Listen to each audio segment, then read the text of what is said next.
is day one of an appeal in the matter of Houssein and others and London Credit. Yes, Mr. Khan. May it please you, my lord. In this matter, I appear together with my learned friend, Mr. Blakely of counsel, for the appellants. My learned friend, Mr. Wheeler, King's counsel, appears for the first respondent. Yes. There's no appearance and has never been throughout the history of this matter for the second respondents. My lord, this is the second time that this matter has troubled this court. Indeed. The last occasion being 2 years ago in 2024, when my Lord Justice Newey was part of the panel. So I apologise to him in advance for going into a little bit of the background in due course. This isn't just a minute. So this isn't just a minute, so a bit of repetition will be allowed. I'm grateful. On the last occasion that this matter was before this court, it was remitted back to the trial judge to deal with various issues, including the question of whether or not the default rate was a penalty. We have read the trial judge's two judgments and the judgment of this court. Yes. And we also, of course, read the skeleton arguments. I'm very grateful. At the time that the matter was remitted back to the judge who dealt with the matter at first instance, permission was given to add a counterclaim. That counterclaim was then defended, and your lordships will have seen from the judgments the way in which those issues arise. And those issues form part of this appeal, in particular grounds 1 and 2 of this appeal. The facts which form the background to the appeal are set out in our skeleton argument, paragraphs 6 to 23 inclusive. I'll try and take them as quickly as I can.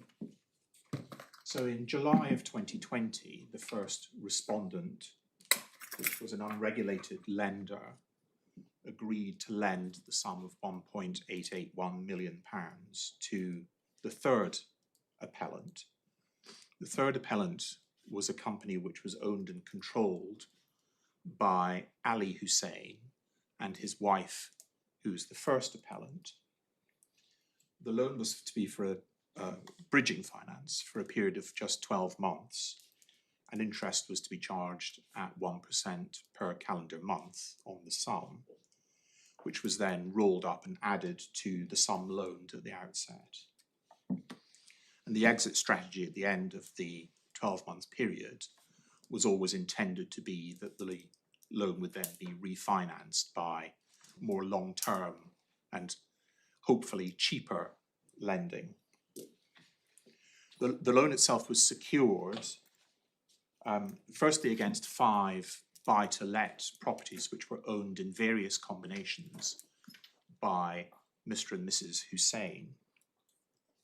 Mr. Houssein sadly passed away in December 2020, and also secured against property at 71 Hamilton Road, Barnet, which has become very much the focus of these proceedings. And in addition, personal guarantees were given by the Husseins and indeed by Ali Hussein at the time. It was a condition of the loan that nobody connected with the third appellant should be residing in any of the properties which were to form the security for the loan.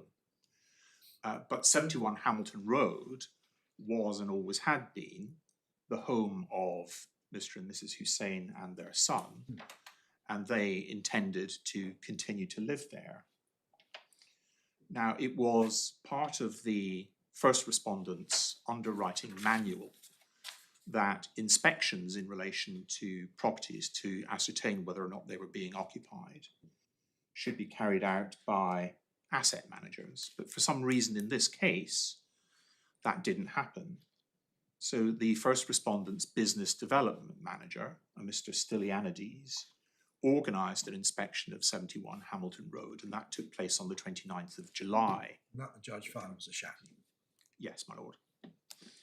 And it was Mr. Stylianides' conduct at that inspection, which we say dropped the stone into the water, the ripples of which are still being felt by the Husseins even now, as a result of the various events which have taken place subsequently. And your lordship has the point. At the inspection, Mr. Stylianides and Mr. Leondaris, who was the broker who had introduced LCL to the Husseins, took staged photographs of the property to make it look as if the Husseins were not living there. And he did that with a view to deceiving the first respondent into believing that the Husseins were not in occupation of 71 Hamilton Road when in fact they were.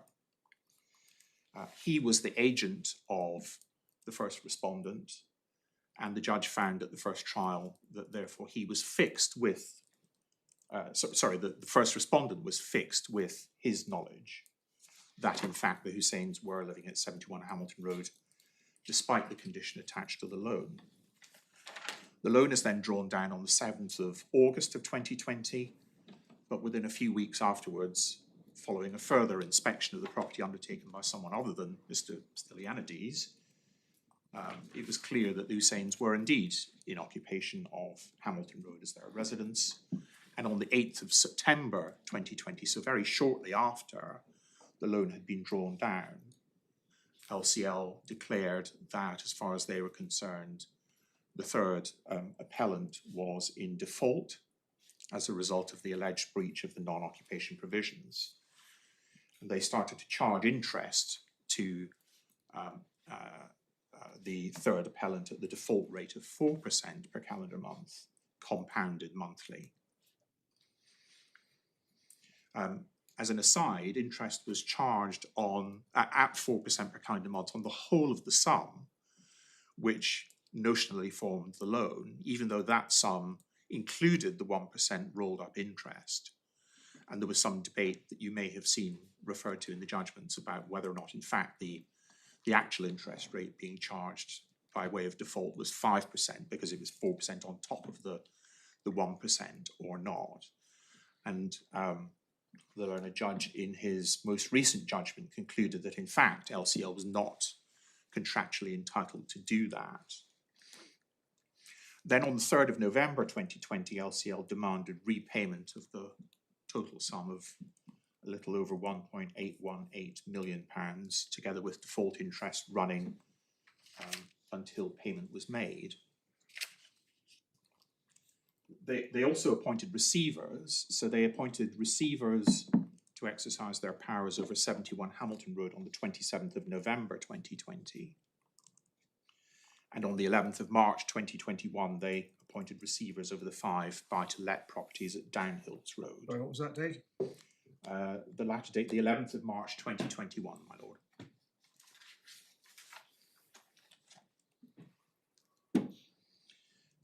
And in fact, the receivers took steps to try to sell the Downhills Road properties, and that prompted an application by the Husseins for an injunction, Yes. Which they were successful in obtaining. The Husseins maintained at all times that because LCL knew that they were living at 71 Hamilton Road, they were not in breach, or at the very least any potential breach had been waived by LCL. Therefore, as a result, it was not open to them to charge the default rate of interest at that time, and not open to them to appoint receivers. And they commenced the present claim on the 29th of April 2021.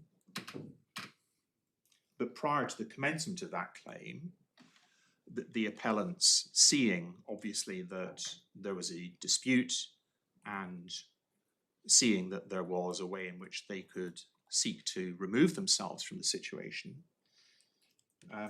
offered to pay back the loan by obtaining finance from third parties, from other lenders. And on each occasion, they offered a greater sum of money than was actually due at the time of the proposed redemption. And on each occasion, because of the stance that LCL had adopted at that time, which was, you are in default, therefore default interest started running at the time that we realized you were in default, the Hussein's offers were rejected.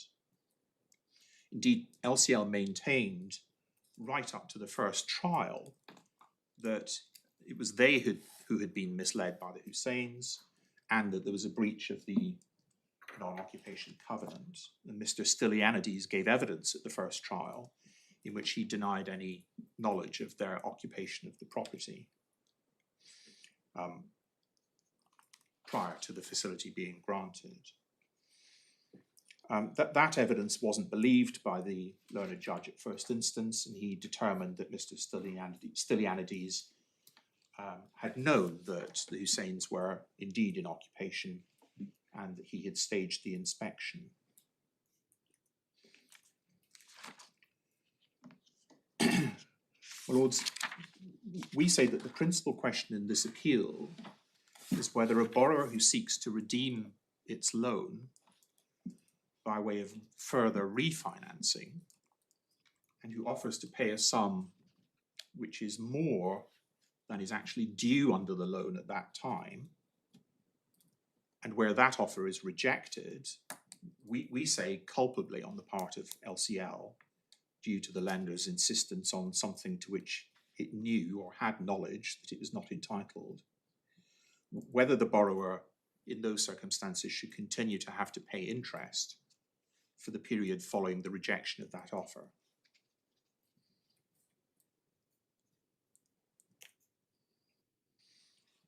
And the way in which obviously that has panned out in the present case is that because none of the offers before the end of the period were accepted, the end of the period came and went, at which point that then became a default, at which point 4% per calendar month compounded per month, compounded monthly, was then charged in respect of that default, in other words, not paying the sum back at the end of the period. And that's why we find ourselves in the situation where we are, where, as currently advised, the Husseins owe something north of £4 million.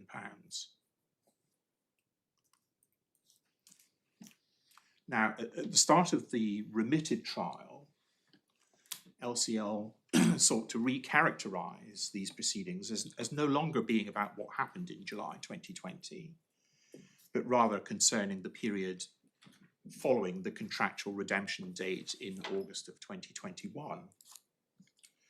And certainly that is relevant to the issue relating to penalty, ground 3 of this appeal. But we say that the first two grounds are inextricably linked to what happened in July of 2020, and in particular the conduct of the first respondent at the inspection meeting. And specifically, we say Mr. Stylianides acted dishonestly in staging the photographs of 71 Hamilton Road to enable the loan to go ahead. If he had not done so, it wouldn't have been possible for the loan to go ahead. And he did that because he thought there would be an advantage to his principal LCL, because the LCL would benefit from the interest to be paid under the loan. And what's more, he continued to maintain in his witness statement and during his evidence at trial that he had not acted in that way, and that Mr. and Mrs. Hussein did not live at 71 Hamilton Road.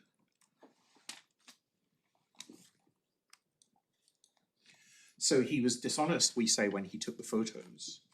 He was dishonest when he reported to his employer that they were not living there. He was dishonest when he signed the statement of truth on his witness statement, and he was dishonest when he gave evidence under oath. Now, on the remitted trial, there was much debate during the course of the hearing about the question of dishonesty. And we accept and have always accepted that Mr. Stylianides' dishonesty cannot be attributed to LCL. We do not seek to do so. All we say is that Mr. Stylianides' knowledge that the Husseins were living at 71 Hamilton Road was attributable to LCL, and that LCL therefore waived the breach of the non-residence covenant in the facility letter. That was effectively common ground on the remitted hearing. But notwithstanding that they had that knowledge, LCL then took the steps which I'd already outlined. They inspected again, they found the Husseins in occupation, they started charging default interest, and they appointed receivers. And we say they weren't entitled to do either of those things. because of the waiver of the non-occupation covenant. And what that did was it placed pressure on the Husseins to seek to refinance at a time when they really, in reality, had no need to do so because they hadn't done anything wrong and they weren't in default. All of the interest payable for the first year had already been rolled up and added to the debt. So they were not doing anything that they weren't supposed to be doing.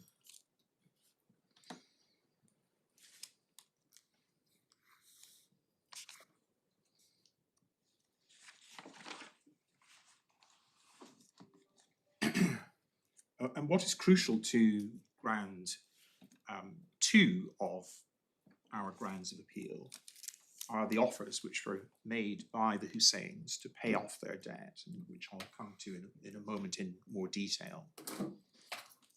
But in the case of each of those offers, there are 2 facts which we invite the court to bear in mind. The first is that it was common ground, or is common ground, that at the date at which the sum was being offered, that is to say, the date at which it was proposed that the sums actually land in the account of LCL by way of redemption, the sums being offered were greater than the sums actually due to LCL in the light of the judge's finding that there had been no default.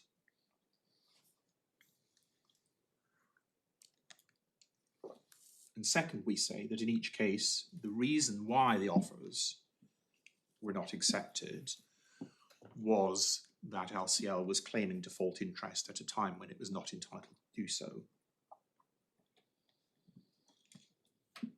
And what LCL says, and said at the remitted hearing, and with which the court agreed, was that none of the offers upon which we rely could have had the effect of stopping interest because they were not tenders, as is understood as a matter of common law, or indeed offers of payment within the terms of the contract. They say that at best they were offers to vary the contract, or at worst simply invitations to treat.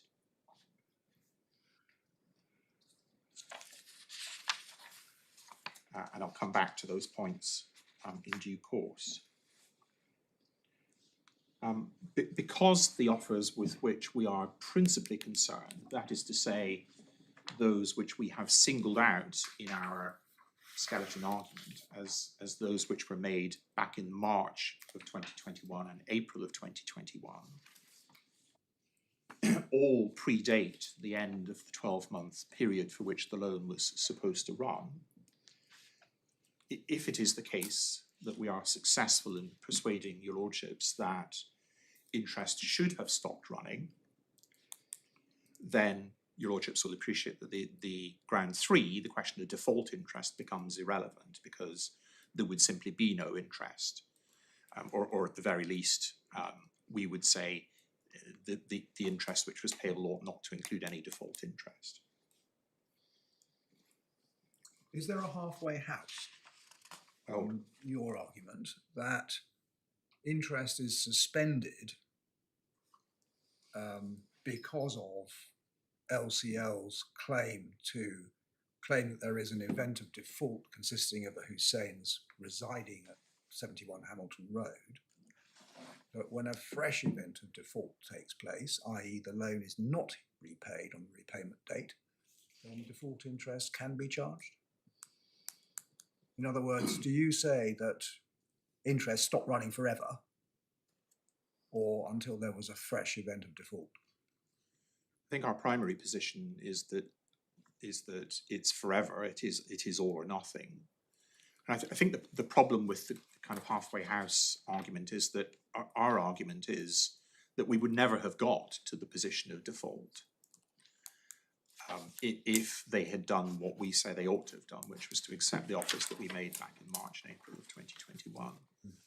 So it then becomes logically quite difficult to see why they should, even though there is an event of default in the sense that the money wasn't paid back by the end of the term, and therefore under the terms of the contract, that would be an event of default. But it's hard to see why in those circumstances, if we're right, the interest should simply be suspended until that point. It's the point that I was trying to hint at in relation to the stone dropping into the water and the ripples. Everything comes back to that situation, and were it not for that situation, then we say we would not be in a position where any default interest would be charged, because we would have simply paid back the loan before the 12-month period came to an end.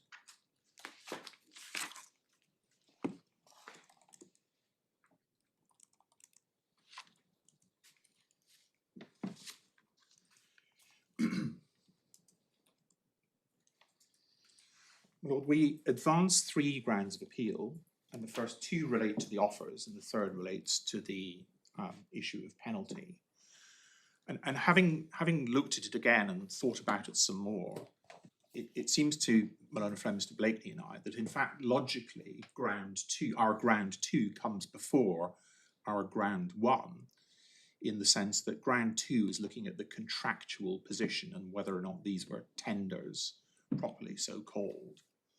And it's really only if we're unsuccessful in relation to that we then go on to say, well, in any event, equity has this more flexible jurisdiction as set out in the Chukarova case, which enables the court to make an order in extraordinary circumstances, we say like the circumstances of this case, to disallow interest from running. So with your lordship's permission, I'll start with ground 2, if I may.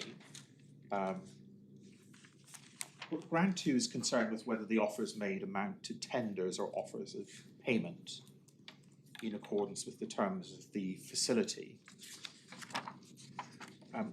We say also in accordance with the factual matrix which lies behind the contract in this case. And we say as part of that factual matrix, understood by everybody, that it was envisaged that at or before the end of the term, the loan would be repaid by financing with a different lender. As I said at the outset, the hope was that there would be a more long-term lender at a lower rate of interest to enable matters to be regularised. Now, Malone Friend sets out in his skeleton argument, perhaps I can take you there straight away. It's in the core bundle.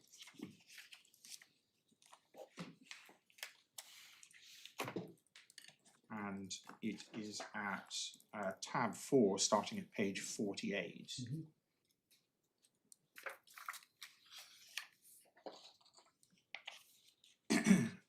And on internal page 5, at paragraph 16, he says that the core requirements for valid tender are well established as being, and then he sets them out. Yeah. He says, in essence, that for there to be a tender at common law, there has to be an offer to pay no less than the sum in fact outstanding. There has to be actual production of the money, and the tender must be unconditional. Those are his 3 touchstones, as it were. Yes. But that creates an issue in a case such as this, where the redemption of the loan is intended to be by way of refinancing. Because practically speaking, the new lender will make funds available to draw down only at completion and only upon receipt of an undertaking, and usually the relevant land registry form, executed by the existing lender, applying to release the security upon payment of the loan. In other words, the new lender is not going to give you the money to redeem the loan, the existing loan, until such times as it knows that the existing charge is going to be removed from the security. Why is that of such significance? Why does it differ from my selling my house, which is subject to a mortgage, and interest running until completion of the sale. Well, it doesn't differ other than the fact that under the traditional law of tender, in order to redeem the charge and for something to be a valid tender, you had to produce the money. That's the second of my learned friend's three touchstones. So the reason it's relevant in this case, and indeed in all cases we say of refinancing, is because you are never going to be in the position of the archetypal example of the man turning up with a suitcase. You can't put a bag of gold. Exactly. On the You desk. can't turn up with But why does that matter? You're not paying interest on the new loan until drawdown. So if you're right, you're not paying interest to anybody, either the old lender or the new lender, for whatever the gap is, in which the transaction is arranged and completed. Well, how can that be right? I'm not sure whether that is right. You would still be paying if you agree with the existing lender that you will redeem the loan at a particular date. The redemption figure that the existing lender is going to give you will include interest up to the time that that's intended that you redeem. Right. So you are paying interest up to the by payment of money from the new lender. I'm sorry, my lord, I didn't. By payment of money from the new lender. Yes, indeed. But you won't be paying the new lender until drawdown. No, you won't be paying the new lender until drawdown. Why would you have a gap when you have the use of the money, but you're not paying interest to anybody, either new lender or old lender? But you are paying. Don't understand. Sorry, maybe I'm misunderstanding. But you are paying interest. You're paying interest to the existing lender until the date of completion. Right. What's wrong with that? You're suggesting that there should be a gap in which you pay interest to nobody.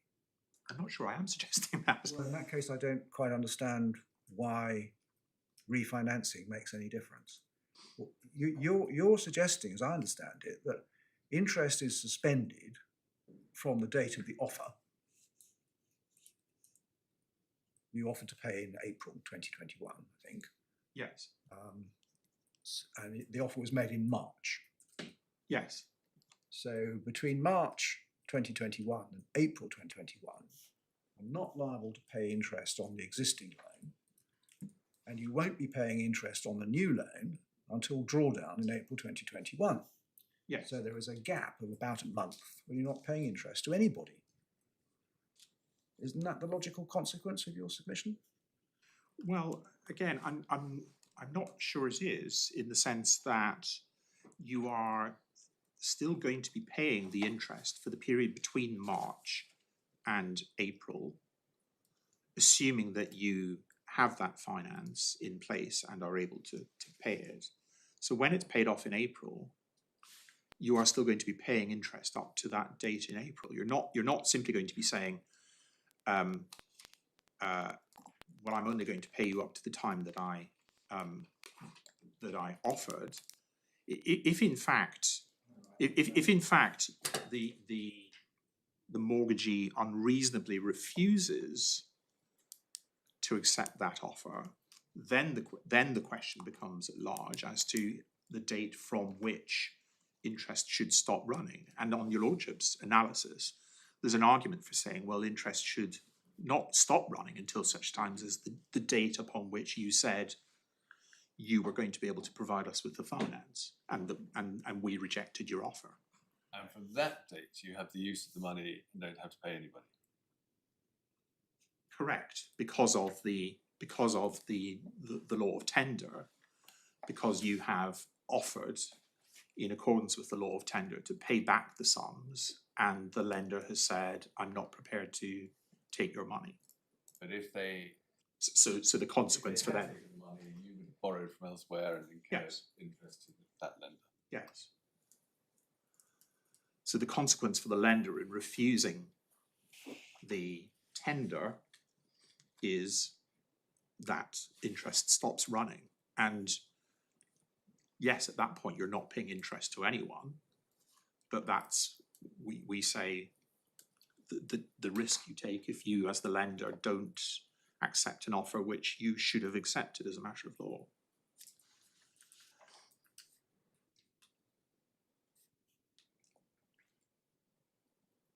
And interest is suspended from date of the offer, date of refusal.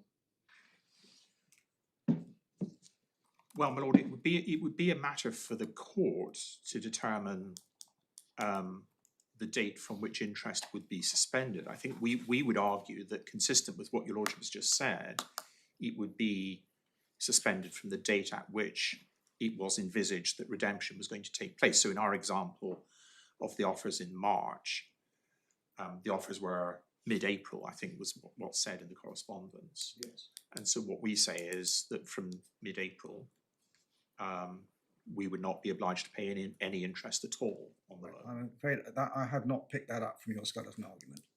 Ah, well, I apologise for that. So your logic is, at that point, there's something equivalent to tender because the money wasn't available. Correct. But the consequence is, not only do you not pay interest to the old lender, but you don't pay interest to the new one either. Well, because So the when new you lender were- hasn't lent you anything at that point, logically. So is this the submission then, that if the lender refuses an offer, which it should have accepted, interest is suspended from the proposed date of redemption? Is that where we get to? Yes.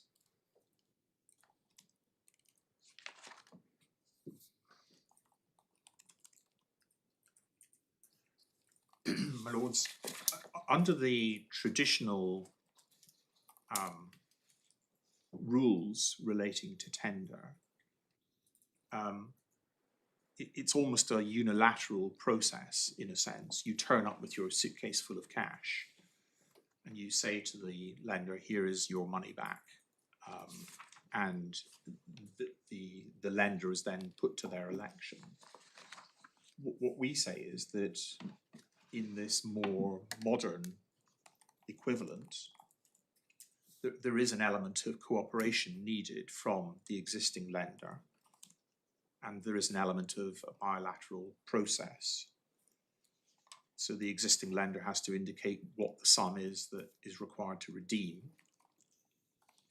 The existing lender has to say whether or not he's prepared to accept the offer which is being made by the... The latter is true. Does he have to work out the former? I mean, you should be able to work out the redemption figure, shouldn't you?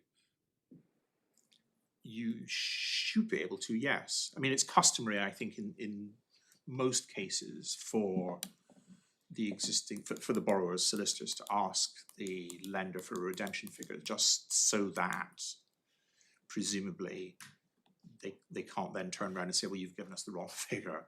Yes. This is the figure that you said was the figure for redemption.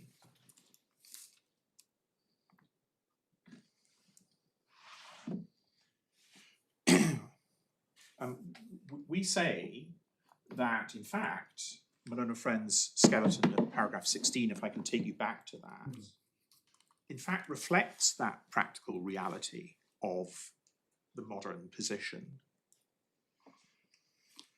So as I say, he sets out what he calls the core requirements for a valid tender as being well established. And one doesn't cause us any difficulty. And then he says actual production of money is required to constitute a tender. But as we've seen, that money will only be available at the time of completion. So it's unrealistic in the case of a refinancing, we say, to expect the money to be there. And so what my learned friend concedes in his skeleton is that in the modern context, this is the fourth line of subparagraph 2, in a modern context, the physical production of cash cannot be expected in that literal sense, but the requirement for funds to be actually and immediately available must remain as the essence of a tender. And then what he says is that it's at least arguable that money is sufficiently available if finance is available from a new lender at the time of a tender.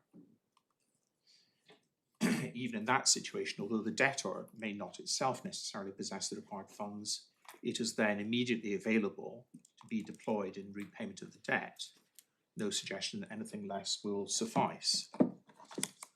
And we say it's not just arguable, but that the law ought to recognise that as being the correct position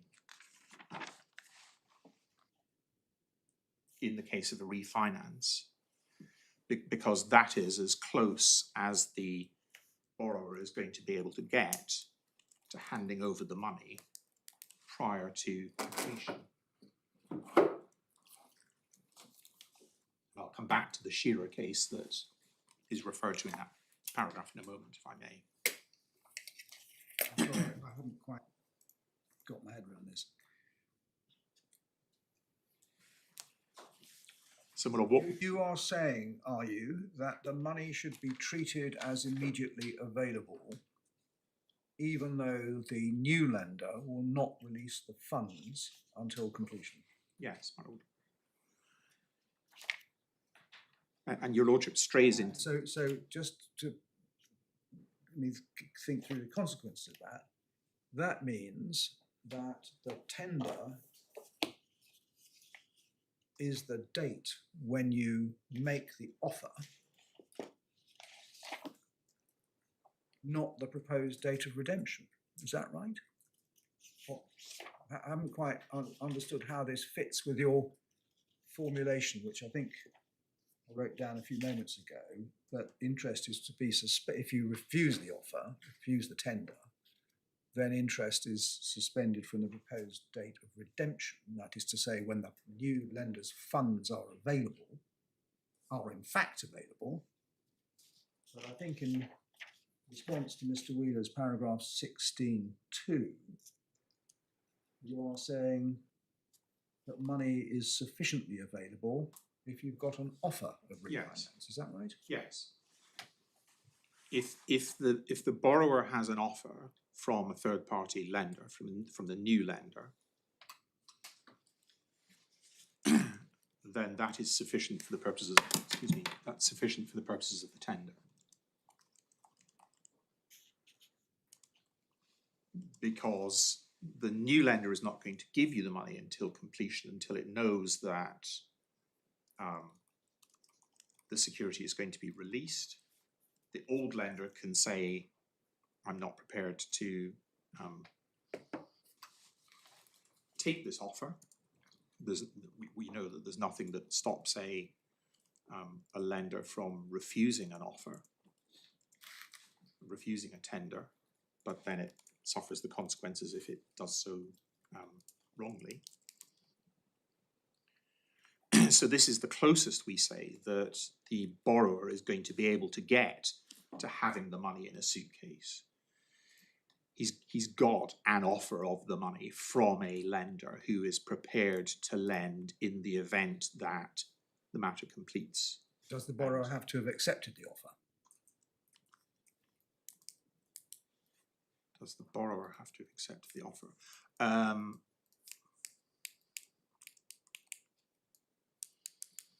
I'm not sure that the borrower does necessarily have to have accepted the offer,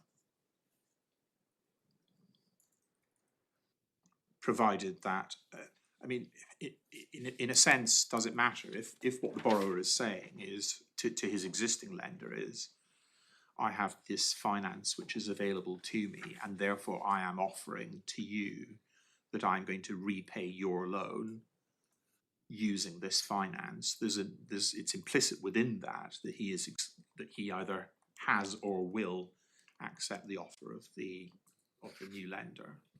But at the time when he puts his offer to the old lender, he doesn't have to have accepted the new lender's offer or the new lender's terms. Is that right?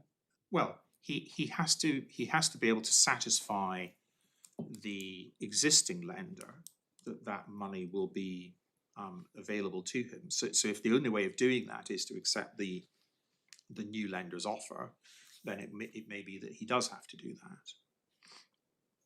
But I'm not. Which is it? Well, I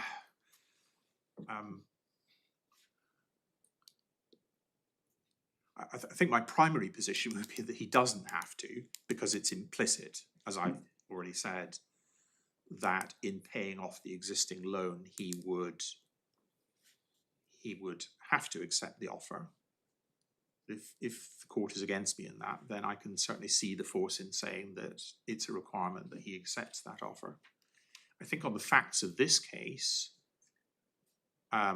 certainly the offers from Kent Reliance had been accepted in the sense that there were offers from Kent Reliance, and we'll come back to that.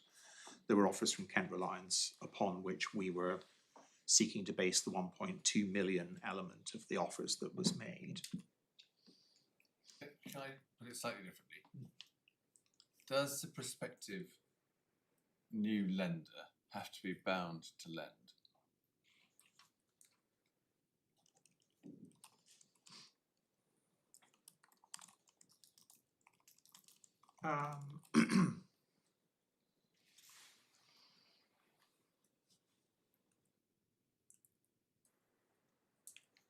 Again, I'm not sure that he does at the time of the offer, provided it can be shown that he will lend and that the finances are available.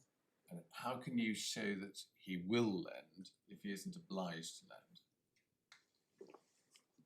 Well, that's a yes. Well, that's a fair point. I take that on board. I mean, just thinking round it, if you want to say, well, look, this is equivalent to the pot of gold. Yes.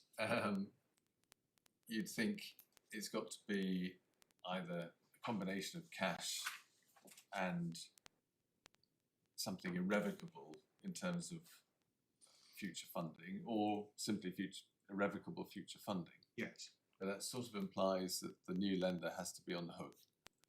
Yes. And again, I think what we say about the facts of this case is that we can see from the Kent Reliance documentation, which is in the supplementary bundle, that Kent Reliance were indeed on the hook, to use your lordship's phrase, in that they had committed to. It is an offer.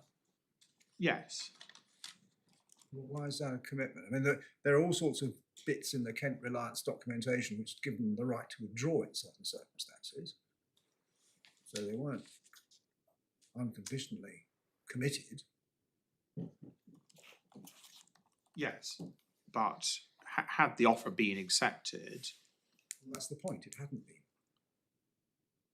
The Kent Reliance offer had not been accepted. but then the borrower is in the invidious position of not knowing until such times as he has entered into a binding agreement with his new lender, whether or not his old lender is going to release the security. And That brings us back to the problem, we say.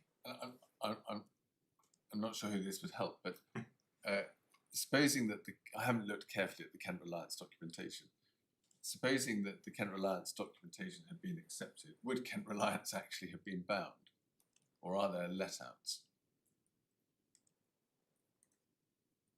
I think once the offer from Kent Reliance is accepted, then they're bound. There's no relevant let-outs. So I'm prepared to be corrected by my learned friend if I'm wrong about that. But as far as I'm aware, once the offer is accepted, then it's accepted. Yeah.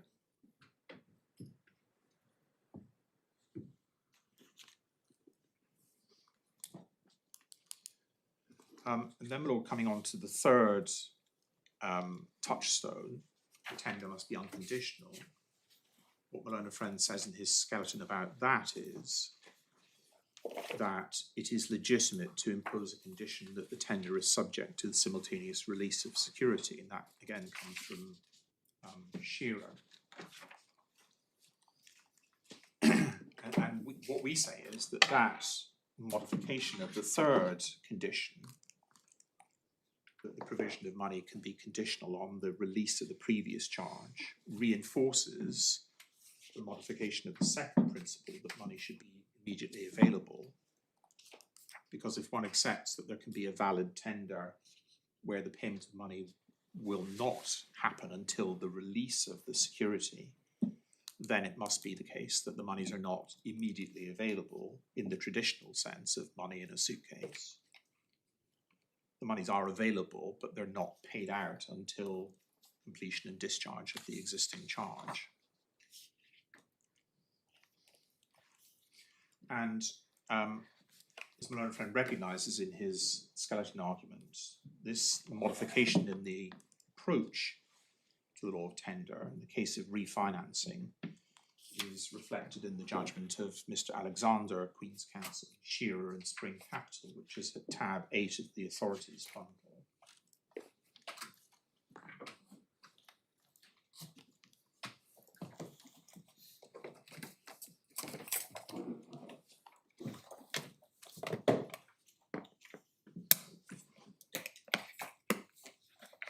Let's take you to that.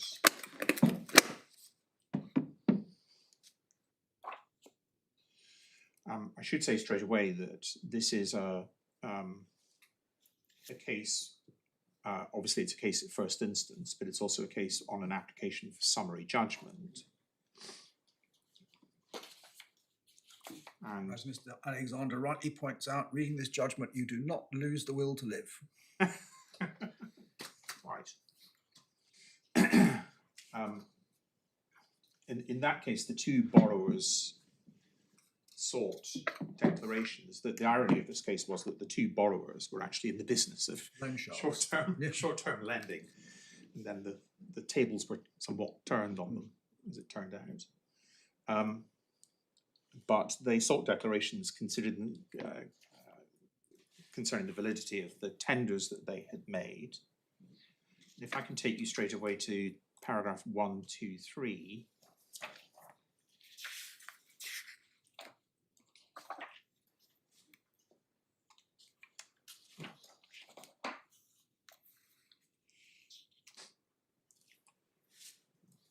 So this is where the judge deals with the principles. In fact, at 122, he says the following principles are not in dispute. And he deals with the right to redeem. The equitable jurisdiction has for many years regarded the right of a mortgagor to redeem of fundamental importance both in the law of real and personal property. If you have a mortgage but you haven't, keep aside the money to pay all of it off and tender that sum plus cost to the mortgagee unconditionally, but he refuses to take it, you should be able to go to court to force him to give you your deeds or other security back in exchange for payment and have interest stop running from the time of the tender. That is at the heart of redemption action. It's well known to equity for hundreds of years. And then he goes on to consider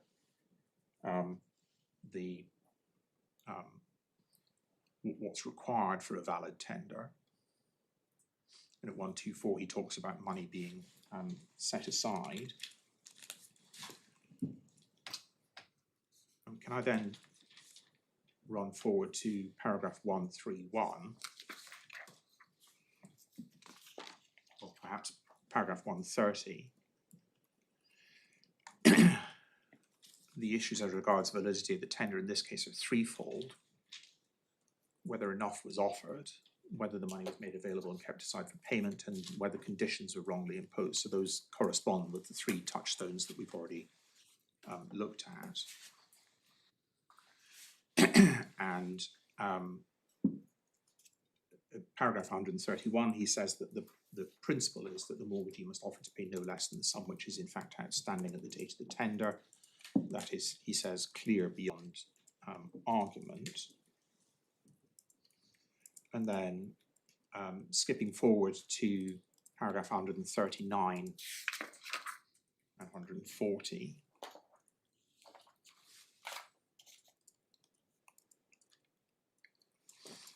General principle is that money must actually be tendered, and it was formerly the case that money had to be produced. If a tender is refused by a mortgagor to stop interest running, the mortgagee must either pay the money tendered into court if there are proceedings, or keep the money ready and either make no profit on it, or if he makes a profit, he must account for that to the mortgagee, who's put the money on one side. That is then tempered to an extent by what he says at paragraphs 153 and following.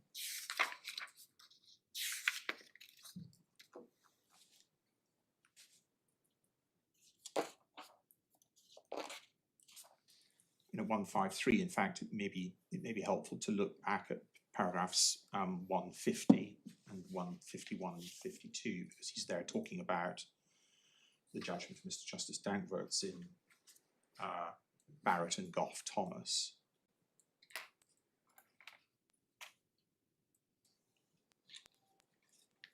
And at 153, what he says was that the judge was recognising that a tender need not be backed by actual possession of the money in cash, but that it would suffice if the mortgagor had in fact raised it from the bank at the date of tender.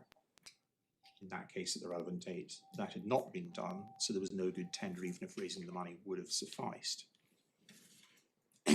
The upshot, he says at 154, is that the cases have not really addressed the situation where a tender is made on the basis that a new lender is and remains willing to provide the funds to pay off the loan, provided that it's substituted in the existing security immediately.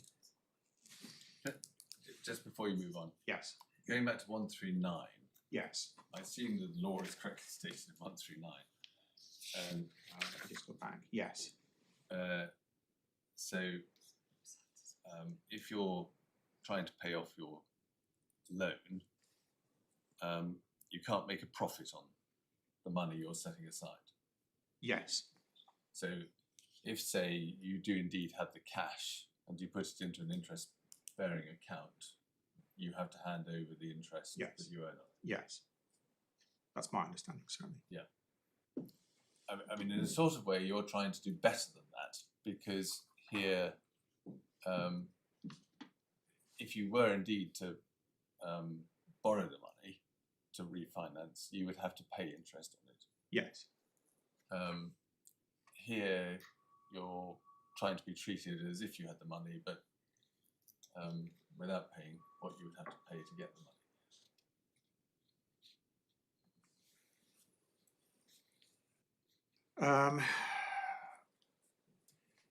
Yes, although it follows obviously that if the offer is then accepted and then the transaction completes, that I'm then paying interest on the money that I've actually borrowed. I mean, in a sense, this is notional.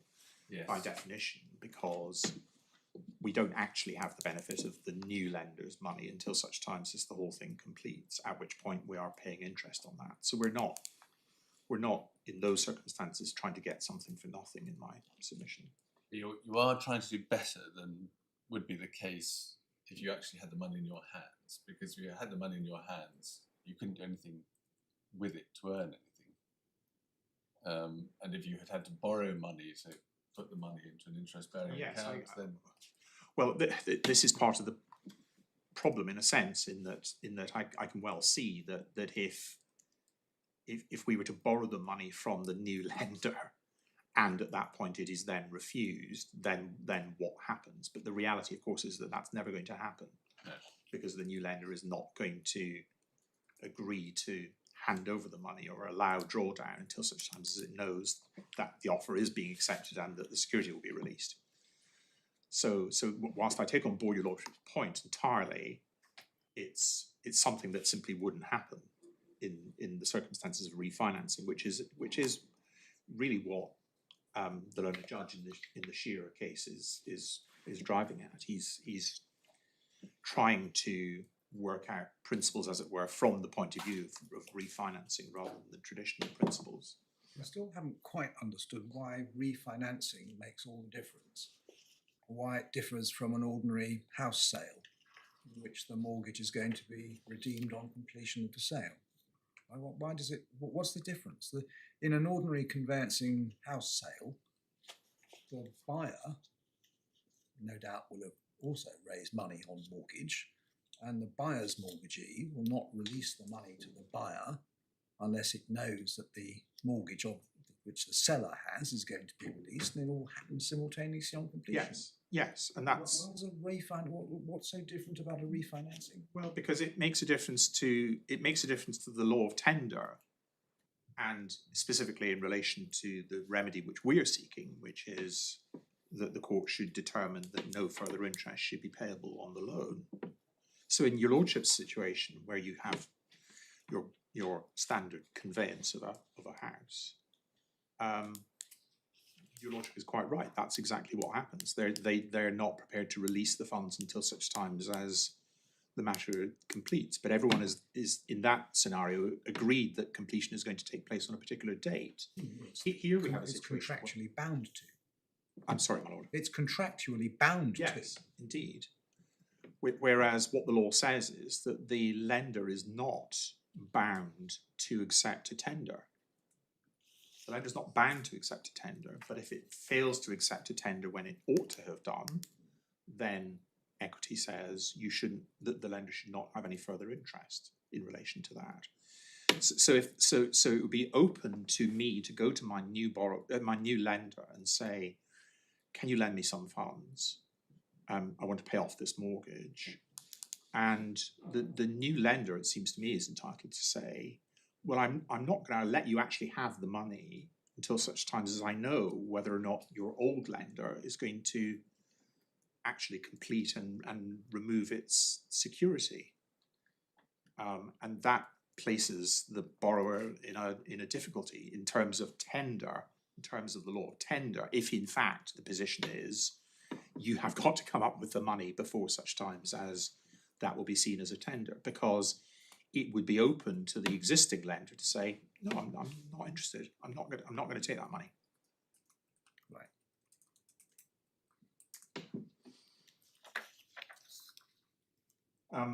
My Lord, I had taken your lordships to 153 and 4.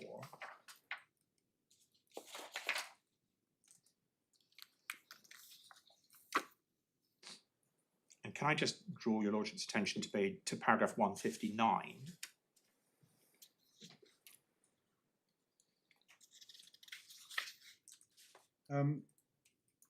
The judge says here at 155 Yes. that there's a triable issue as to whether the tender in this case was sufficiently backed by the finance Yes. that had been raised at the relevant date and continued to remain available. And the tender, I think, is that the letter at paragraph 99? Yes, the facts of that case were obviously slightly different because they were borrowing money, I think, from their own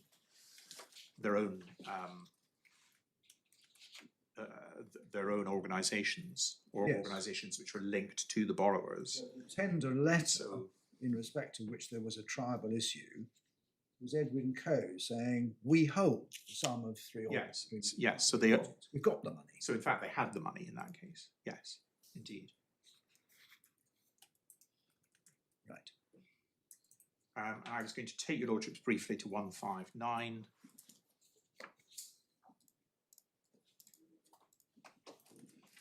Where the learned judge says that the first defendant says that it's clear beyond doubt that the law would not regard the funds as available at the date of tender in these circumstances.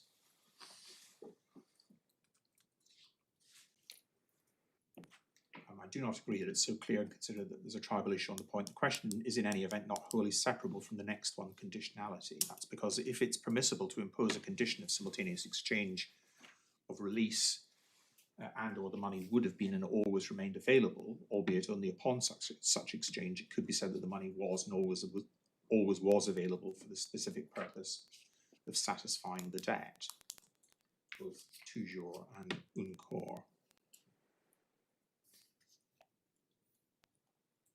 And there's then an issue about availability and the source of the funds, which your lordship rightly identifies as not relevant to us for these purposes. And it's then, can I then pick it up again at paragraph 170, where he deals with the question of conditionality.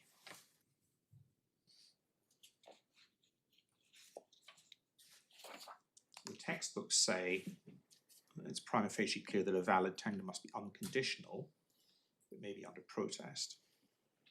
There is, however, scope for debate about two sub-aspects of this jurisprudence.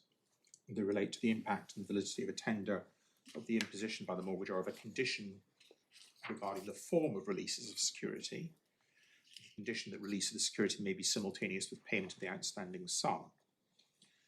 And then he deals with A, which I needn't trouble your lordships with, and then B, which is the more relevant for our purposes.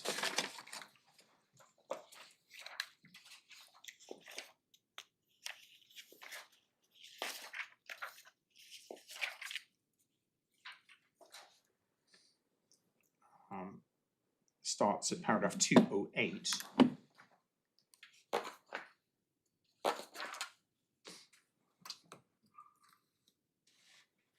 And at 209, he says that the paradigm case is where the borrower physically attends, bringing the money owed with him in cash. And then at 210, consider a different situation which the tenderer cannot do that or anything like it. Sorry, the lender cannot do that or anything like it because he has to borrow or be given the money from elsewhere. I think it should be the borrower rather than the lender. Yes, he must be the borrower. Yes, I think so. Suppose in that situation, the source of the new money says that it will definitely pay the sum to the borrower to discharge the existing debt, but only if the existing lender's security is released at the same time and the provider of the funds can take over the security at once. In such case, the borrower is not in a position to make a completely unconditional tender. Can, in those circumstances, only back any tender by saying, whilst I do not have the money myself, I am just as ready and able to pay off the whole debt as I would be if I had come along with cash. The only thing I require to do so is for the security to be released at the same time and the funds will be yours. In such a case, the fact that the money will not be released by the new lender, save in exchange for release of the security, means that the borrower is never in a position to do that. Such a borrower will never be able to stop interest running by tendering the sums due, and that's, we say, important in the context of this case.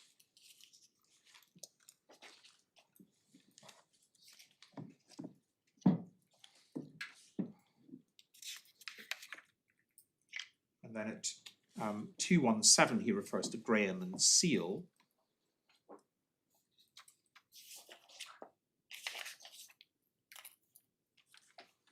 Which was a case in which exactly that happened. There was agreement of the terms of reconveyance. The mortgagor, on tendering payment, said that the payment was conditional upon the mortgagee there and then executing the reconveyance in the previously agreed form. The Court of Appeal found that it was a valid tender. And then when you come to discussion at 219.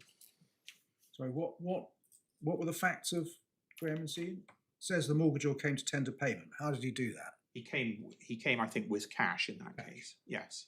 So he says, here's the cash. Yes. You can have it if you release the security. Yes. Held to be a valid tender. Yeah.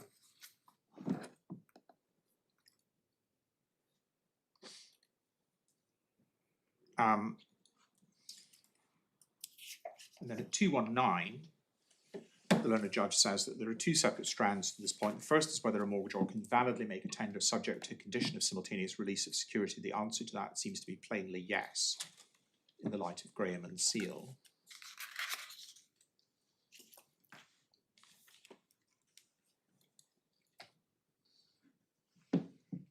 And then at 221, the second logically separate question is whether the funds to back a tender are properly to be regarded as available if in fact their provision is conditional upon the simultaneous release of security, even if that is not made an express condition of the tender. The question is not in terms addressed by Graham and Seal, but it's the point that arises in this case, because the tender here was not made expressly conditional upon simultaneous release, but the availability of funds was.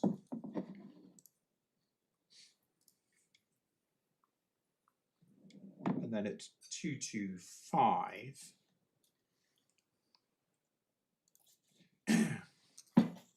he says, I do not think it's good enough for a mortgagee to say that the mere possibility that the funds might have been withheld, even if the tender was accepted, means that the tender could never be valid. There may be questions of degree here. After all, if a borrower tenders money which is in a bank account in his name, the bank might collapse before payment. If in fact it does not collapse and the money remains available for payment throughout, it is no answer to say that it might never have been. And in the following paragraph, he says that his preliminary view is that the claimants are likely to be right on the law. I think it's clear that it's perfectly reasonable to impose such a condition, at the very lowest arguable, that if money is only available on fulfilment of that condition, that will not mean that it is to be treated as unavailable for the law of tender.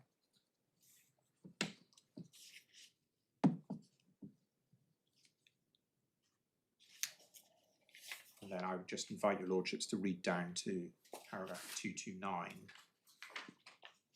in fact, 229 really sums up the point that we make. He says there's force in the claimant's argument that were it otherwise, it would become difficult to make an effective tender which relied on the provision of funds from elsewhere. which were to be secured on the property the subject of the mortgage, refinancing would become considerably harder, and the law of tender would discriminate against those who, through impecuniosity, had to raise funds from elsewhere.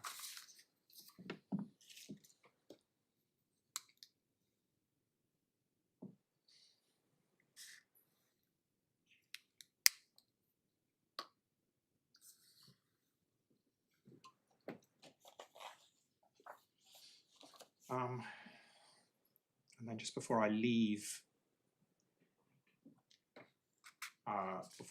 this case, paragraph 249,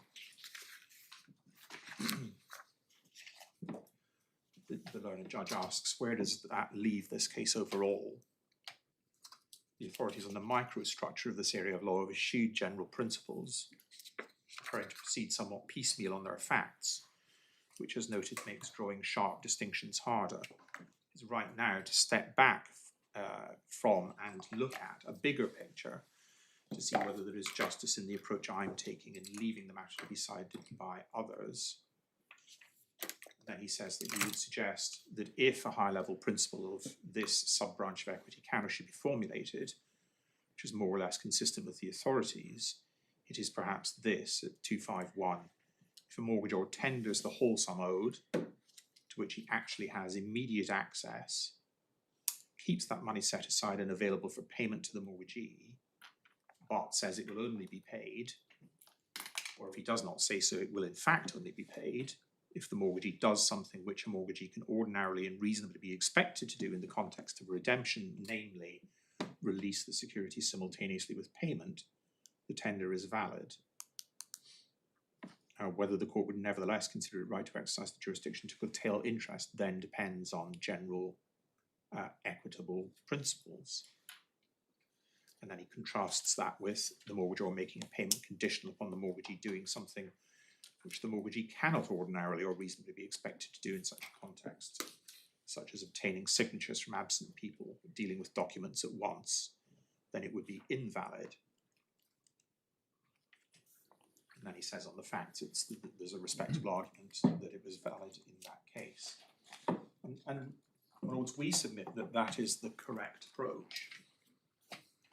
We say that in the case of a tender backed by refinancing, there has to be a flexibility of approach, provided it can be shown that the whole of the money will be paid off, that the funds are de facto or de jure available, and that the conditions attached to the offer or the tender are the ordinary conditions that one might expect in the case of a refinance.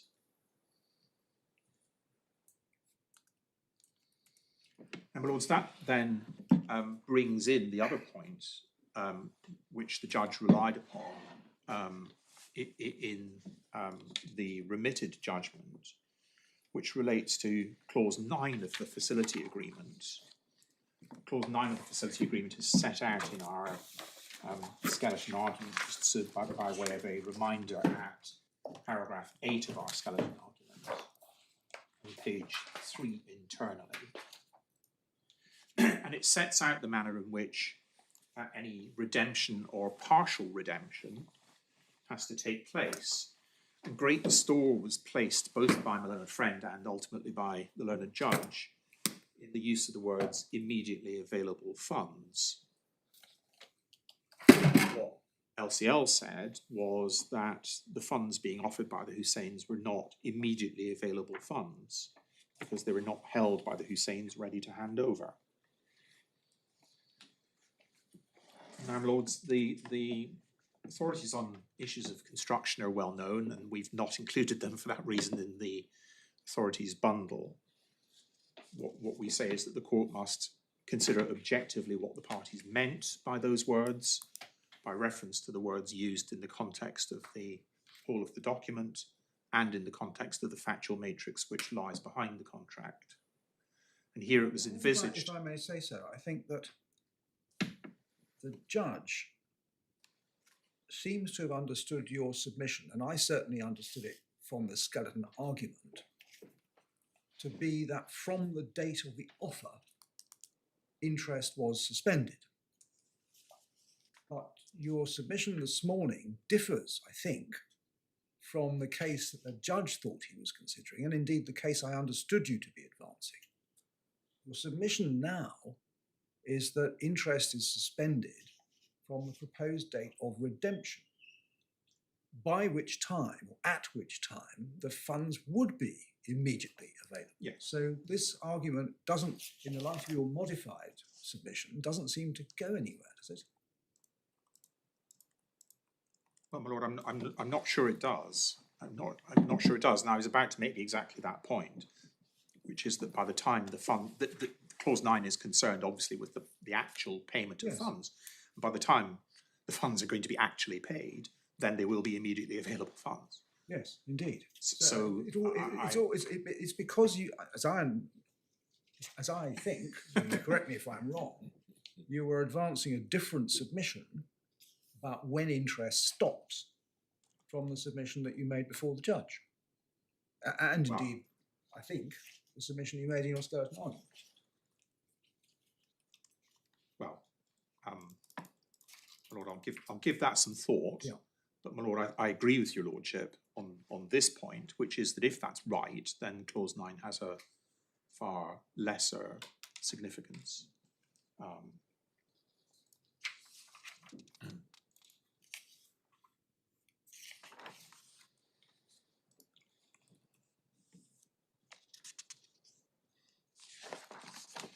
Well, can I then go to the offers themselves? Yes.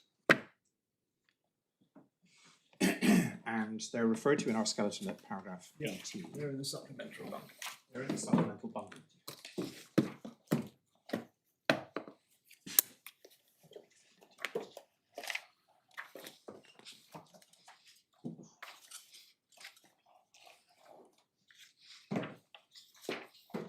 Sorry, my lord, I had a slight technical difficulty just before your lordship, literally just as your lordship was walking through the door, which means that the supplemental bundle vanished into thin air. So It's much better having hard copy. I know. Always the way. So,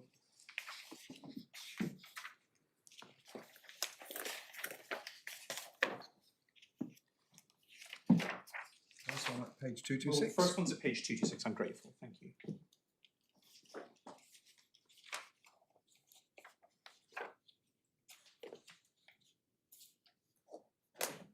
And that's the offer of the 16th of March 2021. Let me just catch up.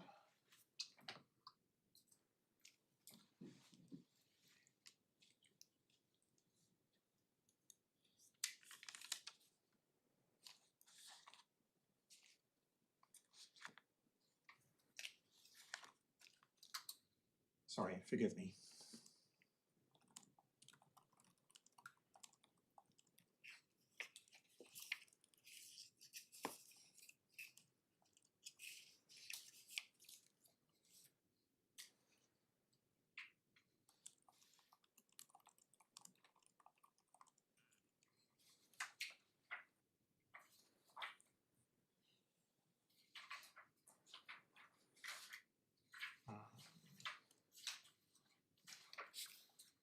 Yes, page 226.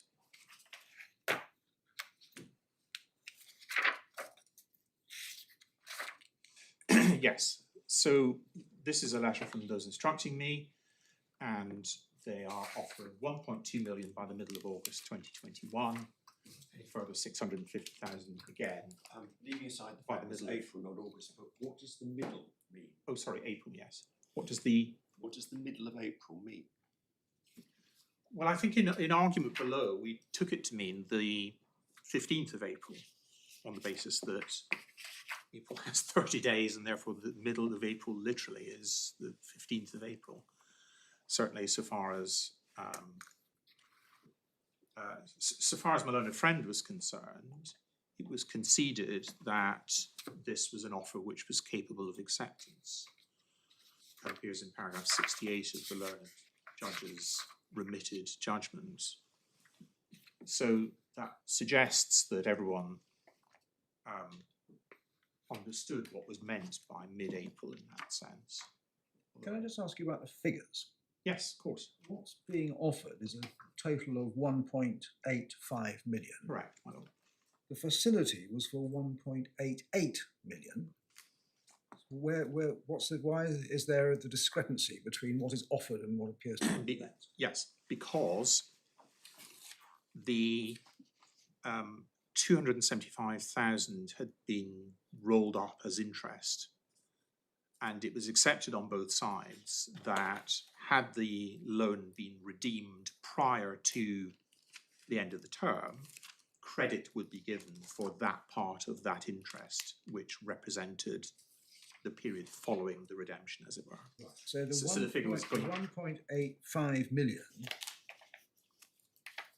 is what? The principal sum plus interest at the standard rate Correct. up to when? 15th of April? Sorry, 1.85 million. You're offering 1.85 million by the middle of April, Yes. and that is the principal sum drawn down, is it? Plus an apportioned part of the rolled up interest Yes. up to when? 15th of April? Up to 15th of April. But I'm not sure it was even calculated in that way. I'm not sure it was a calculated, my friend's saying to me, and I think he's right about that, it wasn't a calculated sum. It was simply a sum which was being put forward, and it was being put forward in response to the redemption figure, which was at page 217 of the supplemental bundle. But you've got to know what is due in order to make a valid tender, and in order to know what is Well- due, Sorry.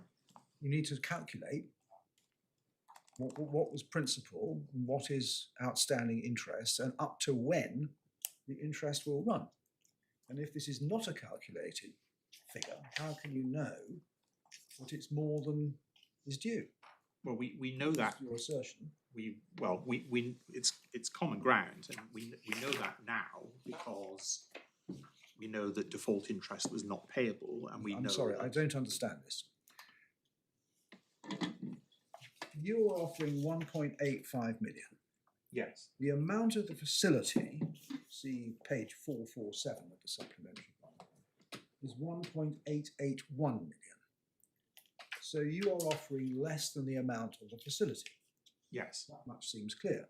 Yes. You explain that by saying that it was common ground that because the first year's interest at the standard or normal rate was rolled up and therefore forms part of the facility, you would have to be given credit for so much of that interest as would be attributable to the post-redemption date. Yes. Now, in order to do that, you would have to calculate what that would be from what date, when interest would stop running, and therefore what credit you would be entitled to. Yes. But you have said this is not a calculated sum, this is just a sum that is offered, which takes account of the original principal and some element of interest, but you don't know what. It's got nothing to do with default interest. This whole sum can only be referable to the amount of the facility as specified in the deed of variation, which does hypothesize does not include any default interest. So how can you say that it's more than was due? Might or might not have been. Well, I think at the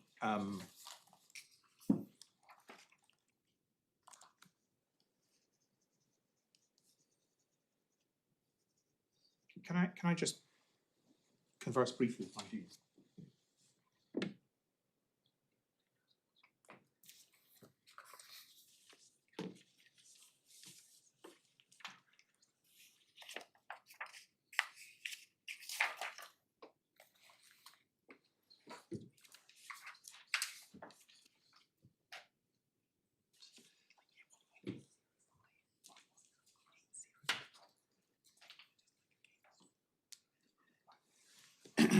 So, my lord, the figure which I'm told was actually due in terms of the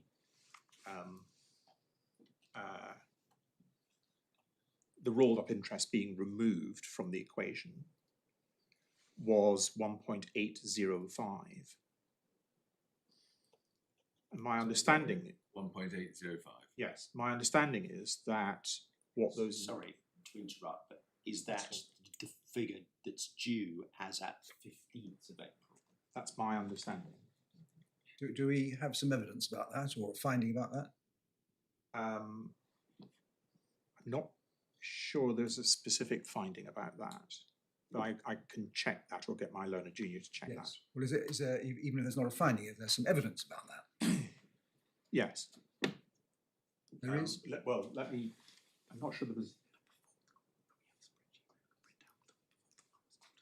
Well, in principle, it ought to be able to be calculated, but one would have expected to find somewhere in the papers the calculation. Yes, my lord, it was calculated for the purposes of the previous hearing in the Court of Appeal, but it's not, I accept, in the bundles before your lordships today.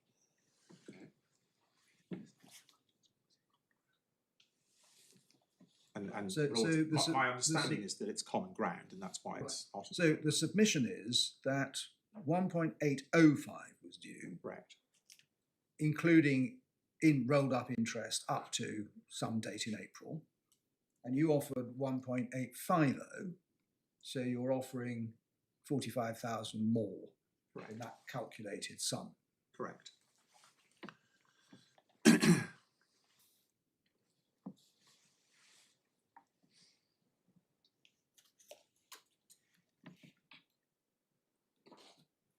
And my lord, the letter goes on to say, Is that explained in the offer? Does it explain how you got to that figure? no, my lord, I don't think it is. And your lordship sees the letter at page 226. So what those instructing me were attempting to do was to make sure that they had, as it were, more funds available than was actually due, but less than was being suggested by LCL at that time. But what we say is that is, in a sense, irrelevant, because what the tender requires is a sum not less than the amount which is actually due, and that's what we were offering. And what is the availability of these funds offered at this stage? So, my lord, in relation to the Downhills Way properties, the difficulty with the Downhills Way properties was that two of the properties were owned solely by Ali Houssein, by Mr. Houssein, and he had passed away. Mhm. So in order to refinance those, probate would have to have been obtained, and it was slow being obtained for various reasons which are not relevant. So the 1.2 million represents the other three Downhills Way properties, a refinancing on those. And in respect to the Downhills Way properties, they were to be refinanced by Kent Finance. Is that the 1.2 million? That's the 1.2 million. And the letters from Kent Finance start in the supplemental bundle at 203. George has already mentioned that you've looked at these. So that's 203, that's 406,000. Yes, and in fact, they were making offers on all five properties. Yeah. But as I say, we could only use three of them for the purposes of making the offer of 1.2 million. So you get 3 times 400,000. Exactly, my lord. Yes. Right, so those are the ones owned by Mrs. Hussein, is that right? Yes. And as far as the ones that had been owned by Mr. Hussein is well concerned, which ones are they? So they are 207 and 209. 207. Oh, sorry. 205 and 207, I'm being told.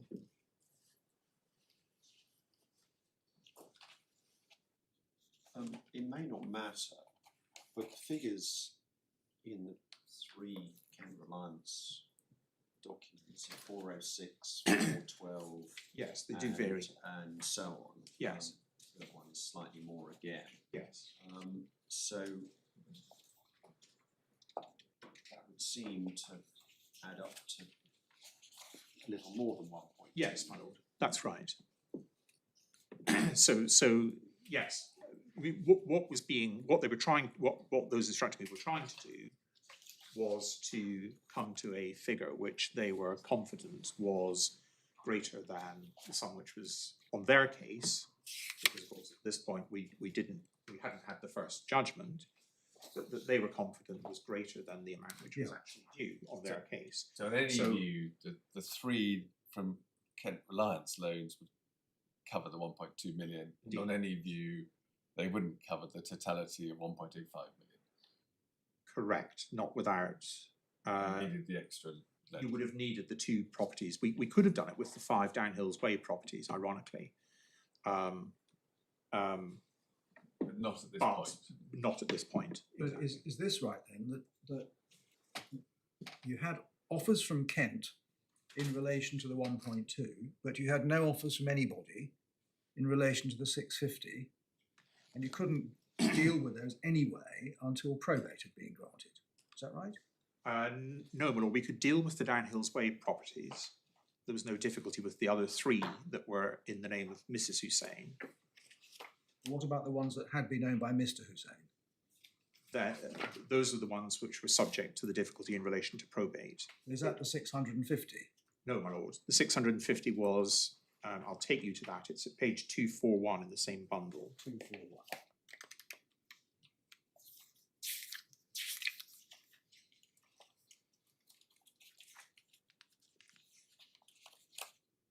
Beg your pardon, did you say 241 or 341? 241, my lord. 241, thank you. So this was proposed loan from a company called Overture Capital Limited.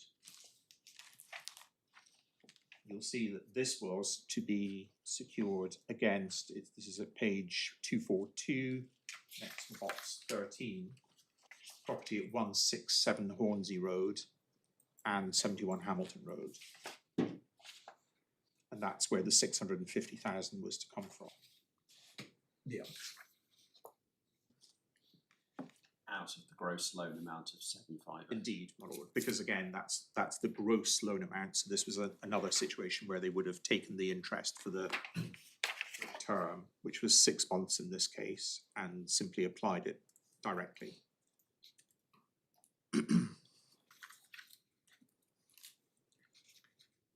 And that was in place, was it, on the 16th of March? Well, we had this term sheet from Overture Capital Limited. You will see from the letter which immediately precedes it in the bundle. Yeah. That our clients do not wish to incur unnecessary and abortive Yes. legal expenses. Yes.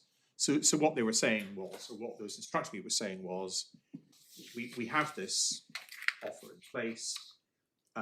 The expenses to be incurred with it, you'll see from the term sheet itself, it was that there was a requirement, for instance, in box 3 for a certificate in favour of the lender to confirm that each of the lender's security documents has been translated into Turkish, because that was the language that Mrs. Houssein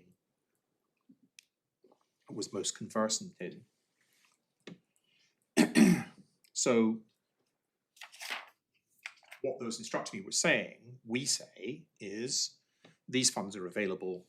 We're not going to jump through the hoops in terms of actually getting the translations done until you tell us whether or not you're prepared to accept our offer. Now, what the learned judge said was, well, that makes this conditional. And what we say is, well, if you actually look at the term sheet and see what the hoops were through which we had to jump, they are not, in our submission, significant. They are administrative details that any borrower would have to jump through when taking out a loan of this type. And had Mr. Houssein agreed to give a personal guarantee? Yes, I believe he had. Is there some evidence about that? Well, what Rose Houssein said in evidence at the remitted hearing, and it's paragraph 40 of her witness statement, which is in the, also I think in the supplemental bundle. I'll give you the page number.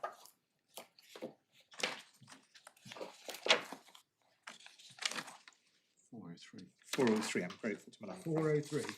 Yes.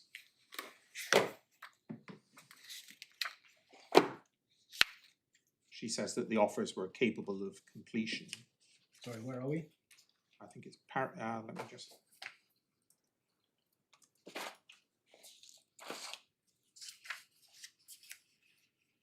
Paragraph 40. Paragraph 40, my lord, yeah. Is that evidence that Mr. Houssein gave a personal guarantee? Well, he hadn't given the personal guarantee at that point. Is there but he any was- indication he was willing to? Some evidence that he was willing to? Again, let me just take brief instructions.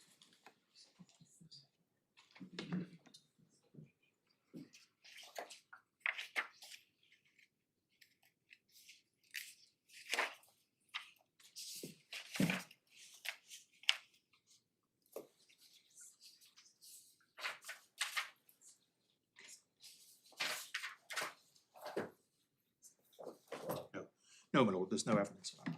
Right.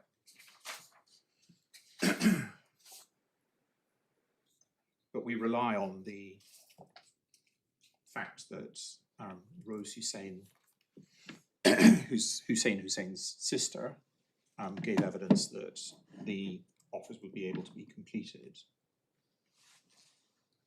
Sorry, I'm obviously missing something there because I'm looking at paragraph 40 and she says, my mum was ready, willing and able to comply with the offers she made. Yes. Fine. Where does she address the position of her brother? My lord, I don't think she does.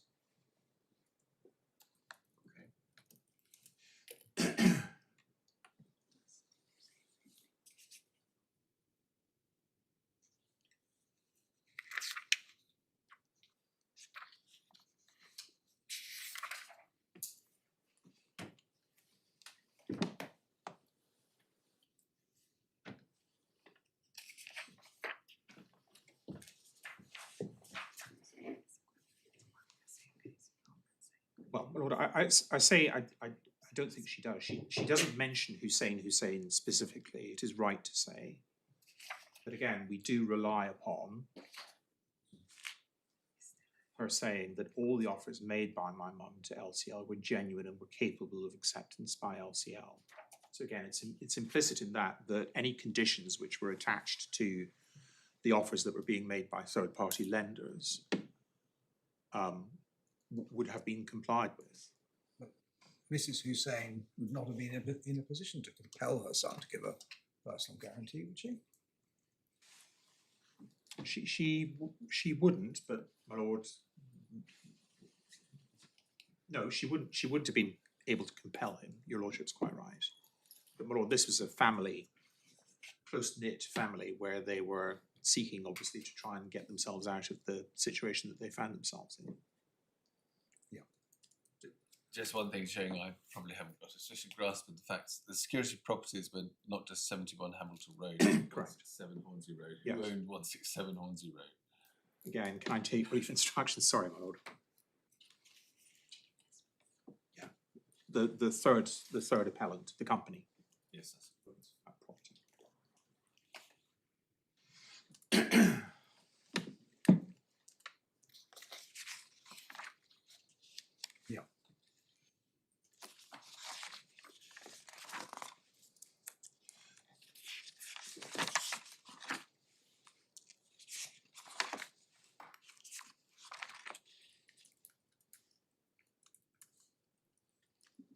mean, just looking at this more generally for one moment, leaving aside the specific things about professional translation and so on. If you take, say, due diligence 14,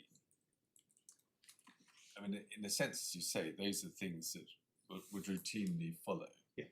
with this sort of transaction. Yes. In another sense, they might be said to detract from the certainty and produce something less certain than the bag of gold. But you say, well, they're the sorts of things that are routinely dealt with. Well, I do, and I invite your lordship to look again at paragraph 225, I think it is, of the Shearer case, Yes, which I took your lordships to before, which was Mr. Alexander making this sort of point. making the point that it's a matter of degree. He says it's not good enough for a mortgagee to say that the mere possibility that the funds might have been withheld, even if the tender was accepted, means that the tender could never be valid. There may be questions of degree here. In other words, you have to look at it with a slightly critical eye, as your lordships are doing, and ask yourself the question: how realistic is it, really, that these funds were not available to the borrower at the time that the tender is made? If you're making a tender and you're not depositing the bag of gold on the table, do you have to tell the lender where the money's coming from? Tell the existing lender. Yes. I think if you're relying on, the modification to the rules, as your lordship points out, you're not relying on the bag of gold or the suitcase of cash.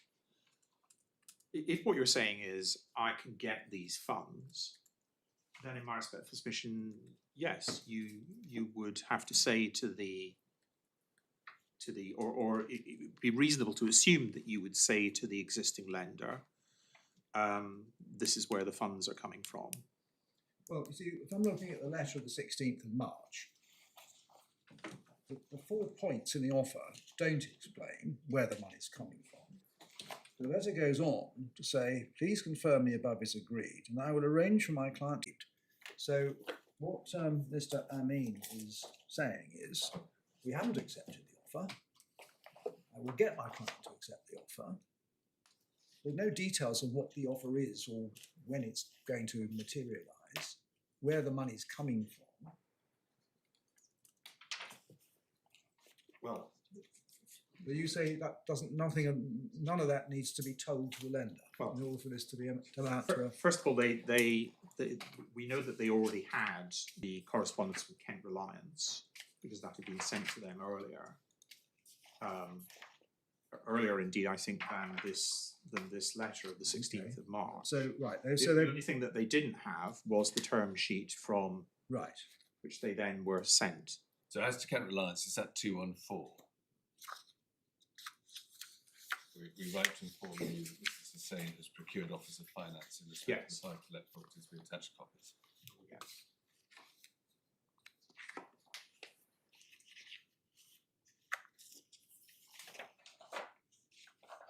Right.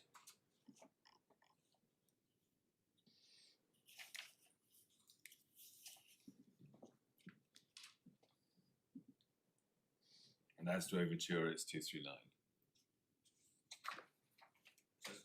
Sorry. Sorry, As to the overture capital Yes. funding, we were looking earlier at page 239. 239.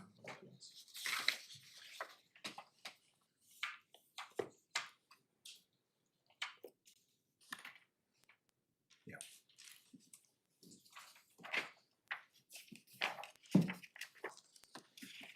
Right.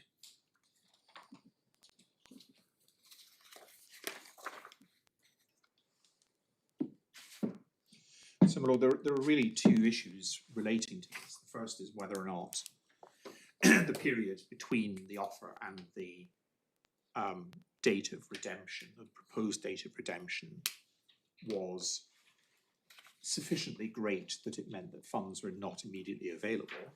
Funds were not ready for tender, as it were. And secondly, whether or not it was conditional. And as is respect to both of those, we say the that in relation to whether or not the funds were immediately available, we had the funds, we had offers in relation to the funds from third-party lenders.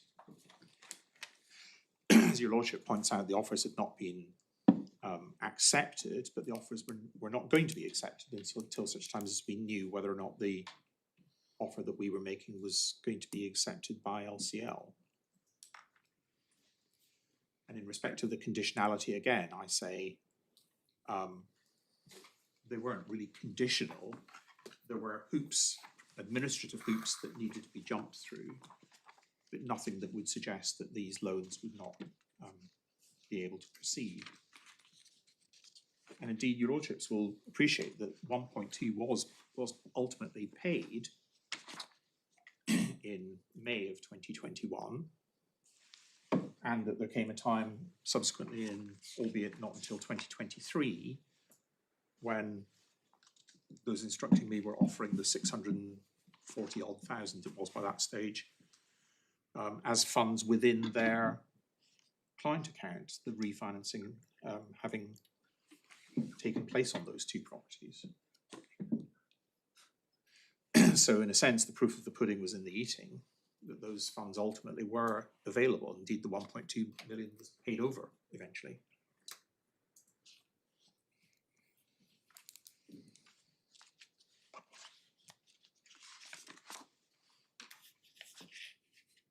And Lord, I'll deal very quickly with the other point that the judge made, which was that he said that this has the potential to lead the lender into a trap, in the sense that he can accept a tender in the sense of an offer where the funds are not immediately paid to the lender, and then find that the funds ultimately are not paid, but because the tender has been validly made, interest, it was said, would stop running, and that could last for years and years and years, said the learned judge.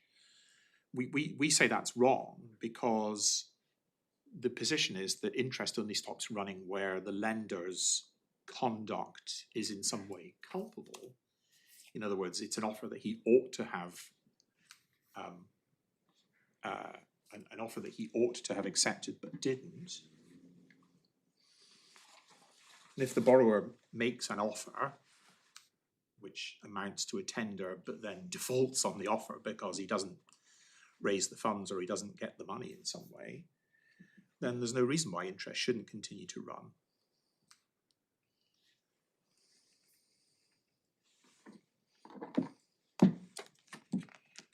And my lord, the other point to bear in mind is, and I'm sure you've got this in mind, is that for all that we've looked at that offer letter, the other thing that the letter was offering was for some sort of payment to be made in respect of default interest, albeit unspecified. We say it doesn't matter if it's unspecified because we were offering more than was due at the time.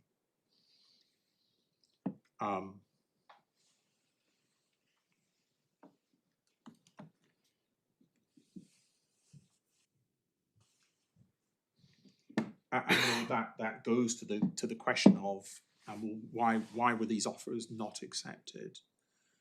The reason the offers were not accepted was because LCL wrongly said that it was entitled to default interest.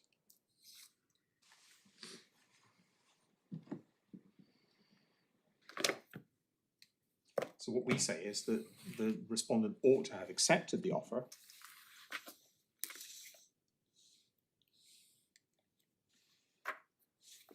and as I've already mentioned, it was conceded at trial by my learned friend that, this is in paragraph 68 of the learned judge's judgment, he records the concession that the offers were capable of acceptance.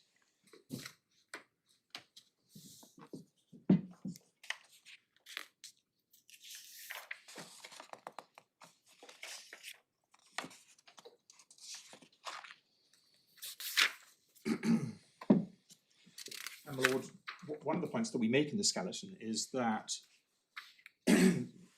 if we're wrong about this, this leads to a rather anomalous situation in which, by offering more than was actually due under the loan, we are in a worse position legally than we would be if we had offered exactly what was due. We submit that that can't be right. The learned judge dealt with that by saying that it was open to the respondent to claim default interest, and that even a very weak claim had some value. We submit that that wasn't correct. The respondent's claim to the default interest, we say, was not very weak. The respondent had knowledge of facts, which meant that when one applied the law, the respondent had no claim to default interest at that time, because as the respondent knew, there was no breach. So an offer to settle that type of claim, we say, would fail for want of consideration, and the passages from Chitty are in the authorities bundle, but I don't particularly propose to take your lordships to them unless you want to look at them. Nor we say, was this an invalid claim made in good faith. Once again, we reiterate that we are not saying that the first respondent acted dishonestly. We say that they certainly knew and advanced the case with knowledge that default interest was not payable. They certainly had knowledge of the essential facts which would have made that claim impossible, and therefore we say it wasn't advanced in good faith, or couldn't have been advanced in good faith. My Lord, then the second offer on which we rely is at page 233, that's the 23rd of March offer, in very similar terms to the first offer, the difference being that LCL were this time being offered to retain security over two of the Downhills Way properties, pending the outcome of the determination of their claim for default interest. Again, we say we were offering more than was due. The money was available from the lenders, and the only condition was a condition that the security be released. And it's interesting to then look at what my learned friend says in his skeleton about this, at paragraph 40.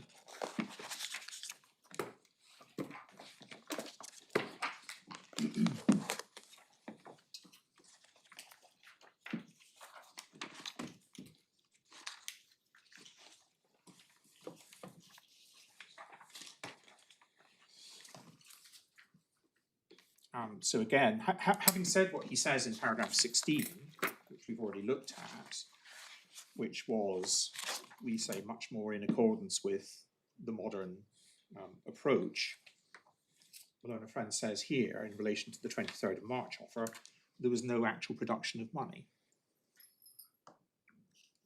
Well, that's right, there was no actual production of money, because in none of these cases were the offers accepted. Was there anything that required the lender to release security in tranches? In tranches? Yeah. You're entitled to repay in tranches. Yes, that's right. But there's nothing about releasing the security when a part payment is received, is there? No. So this offer is asking the lender to release security over 199-201 and 203 Downhills Way at one point in time, and then release 71 Hamilton Road at a different point in time. My Lord, that's right, but at the same time, it was offering all of the money that was due. So theoretically, we could at that stage have said, we require you to release your security in relation to all of the properties. Indeed, that's what we did in the first offer. So the second offer was in favour of LCL, in the sense that it was... What's the timeline of these two releases? As a matter of fact, there are 3 releases on that one, potentially, because LCL is going to keep security over the 2 probate properties. Yes, that's right, my lord, yes. So that would depend on when the probate was granted. What's the timeline in this offer? It's the same timeline as before. It's the same timeline as before, my lord, yes.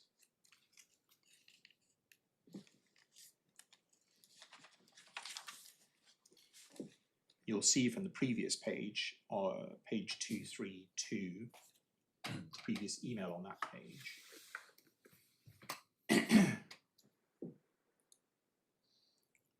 that the figure that was being given for redemption of 2.318 million was as at the 14th of April 2021. So I think it was understood by everyone that mid-April meant the 14th of April. And they provide a redemption statement for the earlier date. They do, my lord.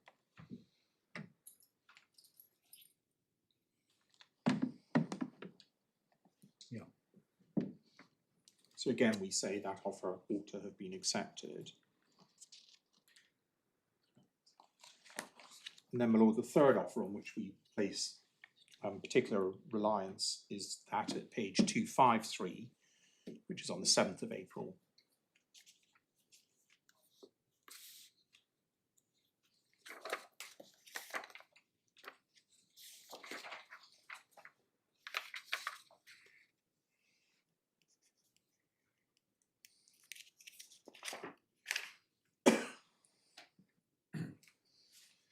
So the timing has slipped back slightly when one comes to paragraph 4 on page 254.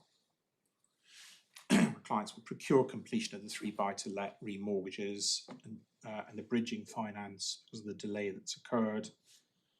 Completion is now likely to take place by the 14th of April. Understand that our client should be able to make payment of 1.85 million by the 21st of April 2021.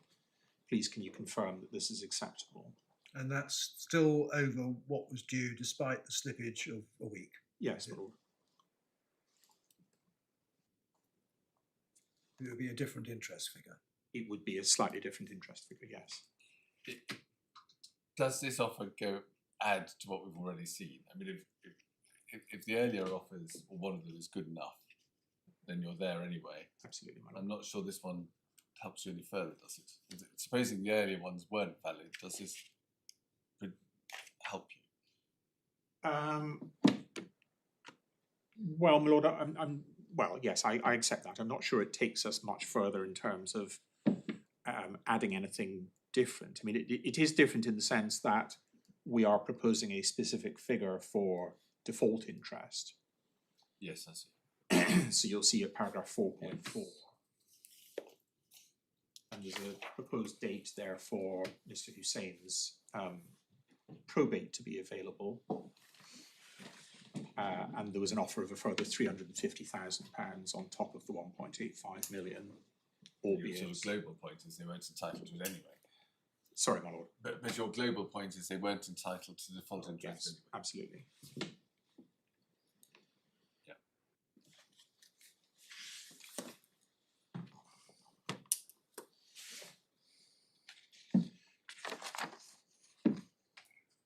So, Lord, what we say is that if your lordships are satisfied that in the context of a refinancing, as suggested by the learned judge in Shearer, that a tender is a rather more flexible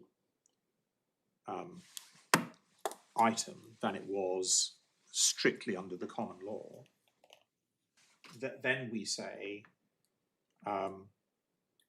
that each of these offers amounted to a tender because they met the various criteria that we have looked at in the context of Malone Friends Skeleton and indeed in Shearer itself, and reflected also paragraph 43 of the learned judge's judgment, which is in the core bundle at page 92.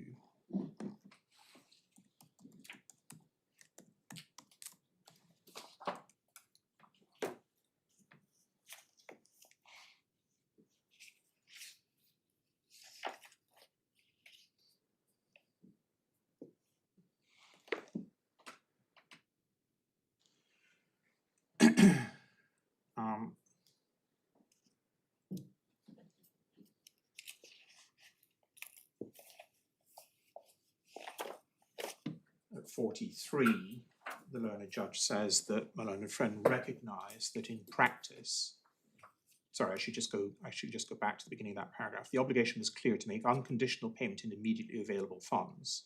So that's your core principle. None of that was surprising. On the contrary, it was typical for a loan agreement of this nature. My learned friend recognised that in practice there would be a process involved, that the borrower would approach the lender and say that it wished to make a repayment. In that sense, one could say the borrower was offering to repay, but my learned friend submitted it had to be an offer to pay in accordance with the terms of the facility letter. And what the claimants had done, if anything, was to offer payment on other terms.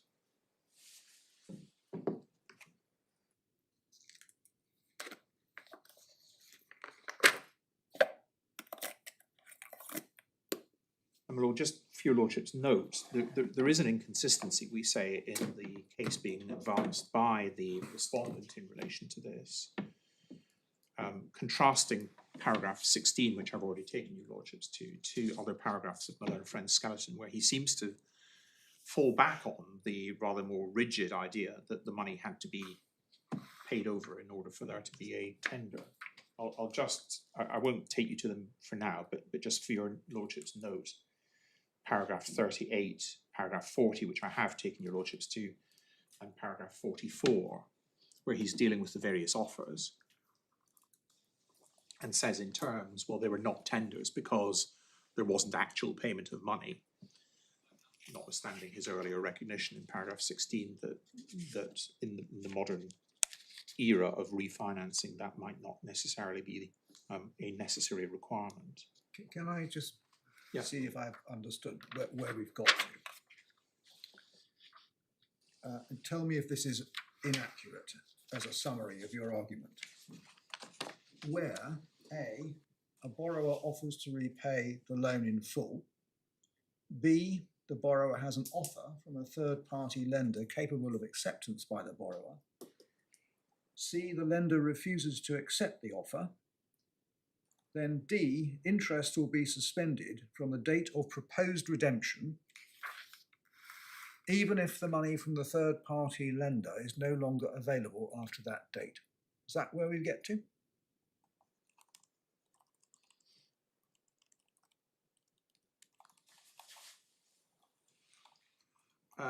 Yes, my lord. Yes. I was just, the point I was thinking about was the very last point that your lordship raised. Yeah, About exactly. whether the money was still available. The traditional view is the money is there. This is a pot of money. It might be the bag of gold. It might be sitting in the client account of the solicitors, as in Shearer. Yes. But it's available. It's there for the mortgagee to take if he wants it. Yes. But on the facts of this case, there's no evidence that the money remained available after the redemption date. We just don't know. Yes, that's right. I mean, the Kent Reliance letters talk about, I think, the end of May as being the date upon which the offer from Kent Reliance would expire. Yeah, quite. And it's certainly the case that factually we then sought to renew those offers from Kent Reliance. On this scenario, it is not a requisite of a tender that the tendered money remains available, whatever you mean by available. My lord, yes, I think that's right. That is my case. My lord, and again, we would say that is a necessity really based on the nature of the refinancing scenario. That in a refinancing you're not getting the money, so you're not going to be able to sit on the money, and it's very unlikely that any lender is simply going to say we're going to keep this offer open to you indefinitely, forever and a day.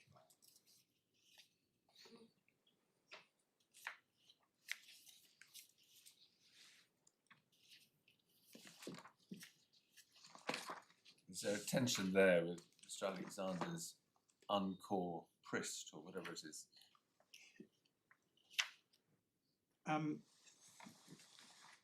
Yes, I mean, I think there is, because again, on the facts of that case, the facts of that case were rather different from the facts of this case.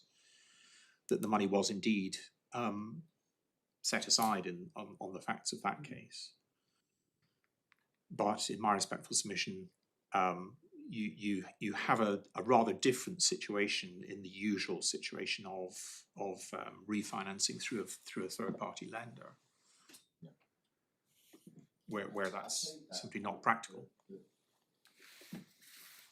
One possible way of looking at it would be to say, well, what is the position as of the date the court comes to decide? I mean, I appreciate it's a bit easier in a summary judgment application because inevitably it comes on more quickly. But in Mr. Alexander's case, as at the date of the hearing, the money was in the client account and therefore it was demonstrably available. Yes. And you might say, well, if as at the date of the hearing, in our type of case, the offer is still on the table, then it's equally available. But what if the offer is, by that time, lapsed?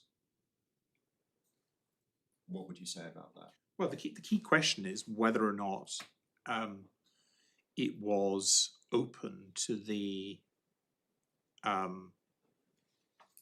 to the existing lender to reject the offer, to reject the tender.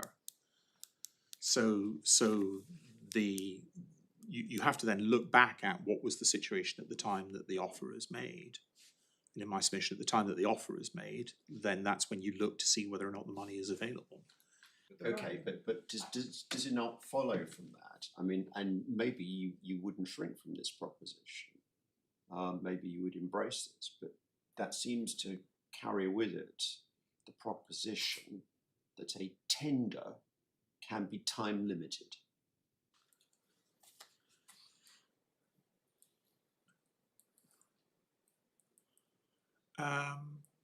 Yes, I think I agree with that. I think a tender can be time limited. But you couldn't do that with the cash, could you? You couldn't say, here's the bag of cash. You haven't accepted it today. I'm going to go and do something entirely different. No, again, I mean, I think this follows from the nature of the transaction, the type of transaction with which we're concerned. I mean, I'm conscious that I am inviting the court to look at this, I think Mr. Alexander calls it rather esoteric sub-branch of equity, in a slightly new light, in the sense that I am saying that there are differences between this and the classic case of tender turning up with the suitcase of cash, but which are necessitated by this type of very common situation where you have finance being refinanced by yet another lender. And in that situation, is the borrower ever going to be in a position under the law of tender to stop time running in respect of, or rather to stop interest running, if what he's offering the existing lender is all his money back? I suppose the answer to that question is no. The sky doesn't fall in, does it? In what sense, my lord? In the sense that the old lender continues to collect interest until the funds are released by the new lender. And in the ordinary way, that will be on completion of the new loan. Yes, that's right. It doesn't seem on the face of it to be anything unfair in that.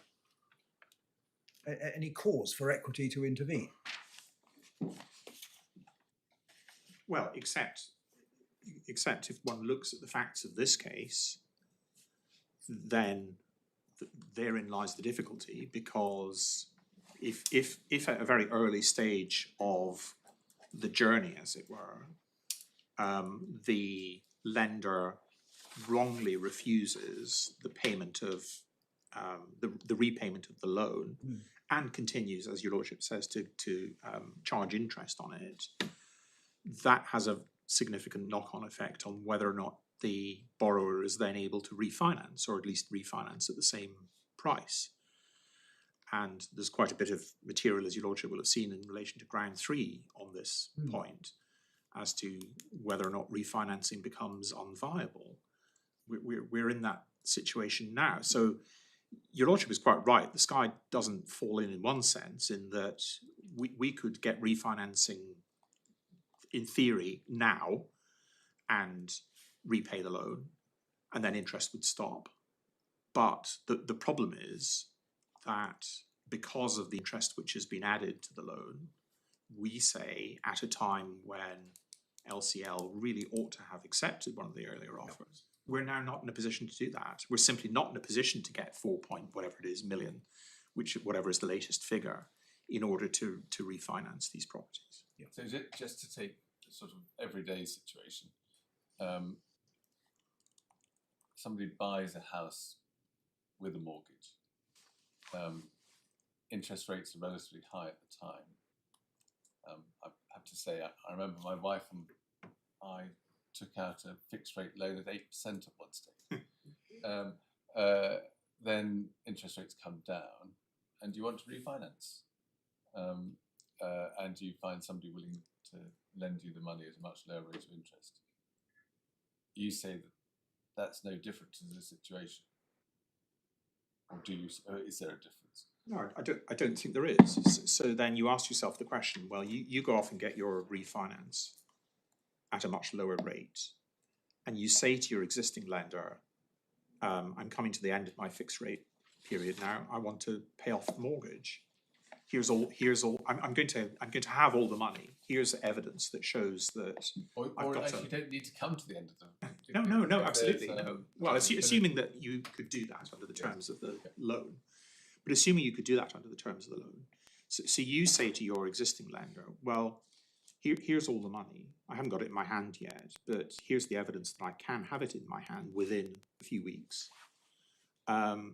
Please confirm that you're happy with that. And they say, no, we're not happy with that, because actually we can then keep you in at a higher rate of, I mean, Mr. Alexander talks about this in his judgment, where he talks about literally that unscrupulous mortgagees trying to keep someone on the hook because the rate of interest is high.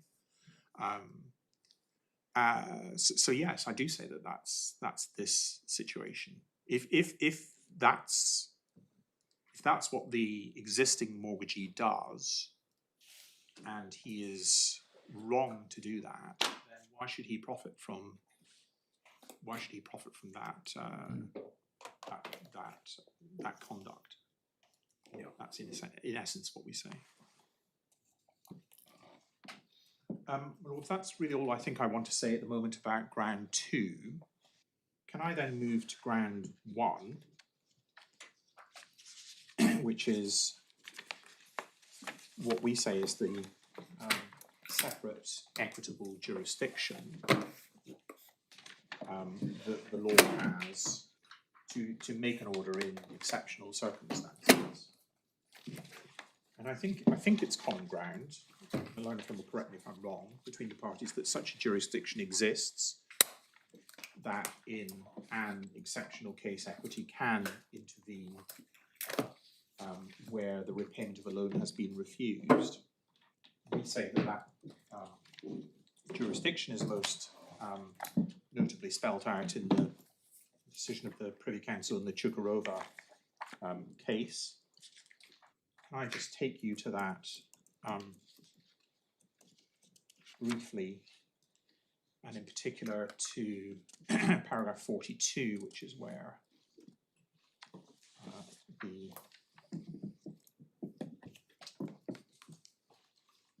jurisdiction is specifically spelled out. I think it's page 141 in the authorities bundle. Is that right? Yeah.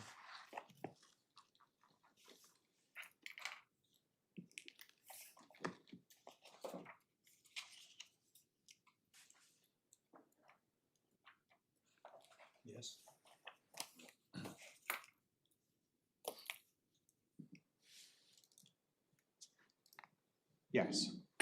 So, and I'll go back and fill in some of the gaps, as it were, but I just wanted to take your lordships to this first.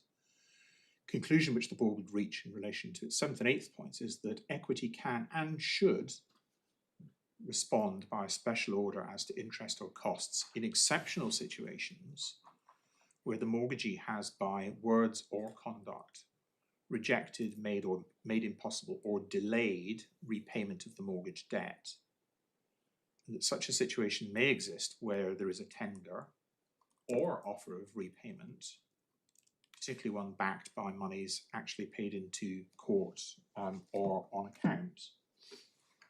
And my lord, this is not an exercise in construction of what Lord Mance said, but I do invite you just to take notice of one or two of the words that he used. Firstly, he says that equity can and should respond, not simply can. So he's putting it rather more forcefully than simply saying that the court has a discretion. Then he uses the phrase in exceptional situations, and we say this is an exceptional situation for the reasons that we have outlined at the outset of my submissions. Can you explain to me a little more why you say it's exceptional? Because a large part of the gravamen of your argument on ground 2 has been to say, well, refinancing is commonplace, and therefore the law on tender should recognise the realities of how refinancing works. Yes. So, in what sense is this an exceptional situation? My lord, your lordship is quite right that I'm saying refinancing is commonplace, and I say that therefore, excuse me, the way in which one should approach the traditional idea of tender has to be looked at, we say, more flexibly to take that into account. That doesn't really go, though, to the facts of this case. So it's more the facts of this case that we say are the exceptional circumstances which separate it out about from the facts of the case that makes this exceptional. Well, my lord, the very fact that the reason that the offers were not accepted at the time. You would say that the obstacle was the bogus claim for Absolutely, my lord. default rate interest on the basis of breach of non-residence. Indeed. And it's that makes this an exceptional case, or those are, we say, exceptional circumstances. For all that refinancing is more common, my lord, it can't be terribly common for an employee of the refinancing company to deliberately falsify the situation in order to get the to get the business. And again, I say it's the stone dropped into the pond. You know, it's ripple upon ripple, and at each stage, as I said to my Lord Justice Lewison, it becomes harder and harder and harder to refinance the more interest which is placed on the account in the first place. So it just becomes harder and harder. Thank you. And then, my lords, the other wording that I would just invite you to note is tender or offer of repayment. So again, Lord Mance not saying there has to be a tender specifically. An offer of repayment is good enough. We say here there was, even if there was not a tender, because you're against me in relation to ground 2, there were offers of repayment. And again, Lord Mance saying that you don't necessarily have to have one backed by monies paid into court or on account. That would be particularly the case if you had done that, but it's not an essential part of the jurisdiction. So, my lords, your lordships, I'm sure will be familiar with this case. A company within the Chukarova group borrowed money from a separate company called AT Limited in consideration for an equitable mortgage in shares in other companies within the group. There was then a default, and AT forfeited the shares. in discharge of the loan. And then subsequently, another company within the Chukarova group tendered the full amount of the loan, which AT then rejected on the basis that it was too late for that to have happened. It is right to point out that the sum was then set aside for a period of 3 years. And the principal issue in that case concerned the grounds pursuant to which relief of forfeiture of the shares or appropriation of the shares would be given. And in particular, what should the Chukarova company pay to AT by way of interest?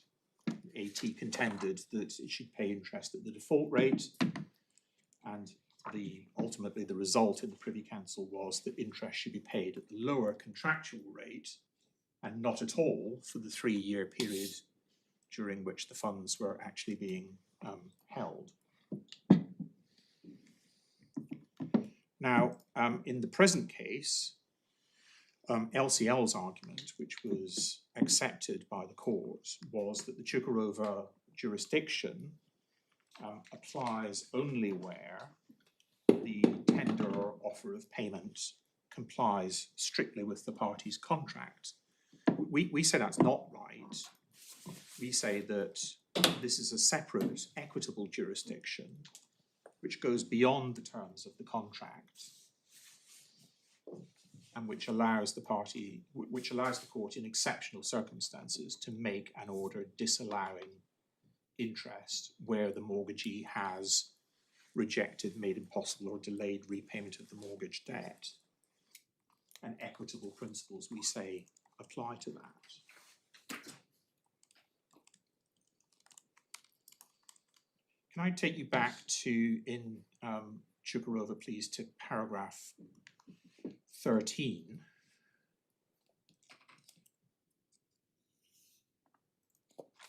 So that is... Can we start at paragraph 12? Yes, my lord, of course. The board is dealing with a case in which the debt has actually been discharged in law. Yes, yes.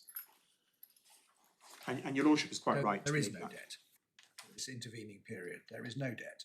Yes, during the period when the shares, the appropriation of the shares have effectively paid the debt. The lender has the use of the shares. Yes.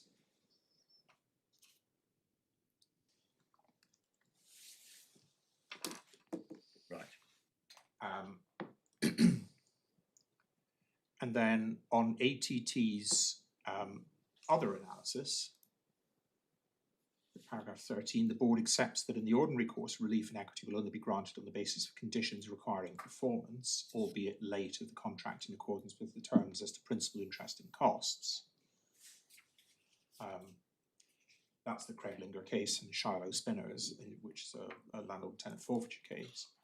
But the board does not accept that this is an entirely inflexible rule, which must be applied even where there are strong countervailing considerations of equity or unconscionability associated with events subsequent to a forfeiture. And in particular, it does not accept that relief after appropriation necessarily involves rewriting a contractual history which never in fact occurred, ignoring both what would have occurred and did occur in the meantime. So what we say is that this is not a situation where the board is saying that there is a rigid rule that in the event that the contract is not at an end, that means that you simply cannot apply the equitable jurisdiction in Chukarova, the separate equitable jurisdiction. That in my submission is what the Privy Council is saying here in this paragraph 13. Yes, in the ordinary course, you have to comply with the terms of the contract, and therefore the terms of the contract are relevant, but the terms of the contract are not everything. And that's what the learned judge in this case decided. He decided that the terms of the contract were everything, and that therefore the equitable jurisdiction in Chukarova was simply not engaged at all on the facts of this case, because on the facts of this case, the contract continued because we had not paid the debt off. If we had paid the debt off, and then there was some other equitable reason why we couldn't, we shouldn't be obliged to pay the whole of the interest, then I think the judge would have said, well, yes, that could apply, but that's not this case. And we say that based on paragraph 13 and indeed based on paragraph 42, that the judge was wrong to limit the jurisdiction in that way, that there's no reason, in a sense, why equity should not come to the rescue or come to the aid of a person in the situation that the Husseins found themselves in, where they were seeking to repay the debt, but were deprived of the opportunity to do that as a result of the conduct of the mortgagee. We say the culpable conduct of the mortgagee. And my lord, just taking your lordships slightly further on in the Chukarova case to paragraph 30. Can we look at 16? Yes, of course, my lord. 16. There's a distinction in practice between a situation where an extension of time to redeem is being sought while a loan remains outstanding, and a situation like the present, where the loan has been discharged at law by appropriation. We are in the first of those situations, are we not? We are. In the former situation, that's our situation, the role of equity is likely to be circumscribed by the considerations that obligations will have continued to fall due for performance and actually remain unperformed. It will be correspondingly difficult to identify any reason why they should not be performed as a condition of relief. Then he goes on to deal with the latter situation. The former situation is then picked up again at paragraph 17, in which he approves an observation of mine in the case. Yes, my lord, yes. And at the end of paragraph 17, the board accepts that's the standard rule. So he is dealing with the latter situation, the former situation, Yes. where the loan has in fact been repaid. Yes. And everything that flows from that is referable to that situation, not to a case in which the loan remains outstanding. Well, my lord, I make, I think, 3 points about that. Firstly, that what he doesn't say, so just going back to paragraph 16 in the passage that your lordship just took me to, in the former situation, so the former situation is where The loan's been discharged. Oh, sorry, no, the other way I around. beg your pardon, Other the way loan around. remains outstanding. Yes, the loan remains outstanding. And what he says about that in line 4 of 16 is, the role of equity is likely to be circumscribed by the consideration that obligations will have continued to fall due for performance and actually remained unperformed.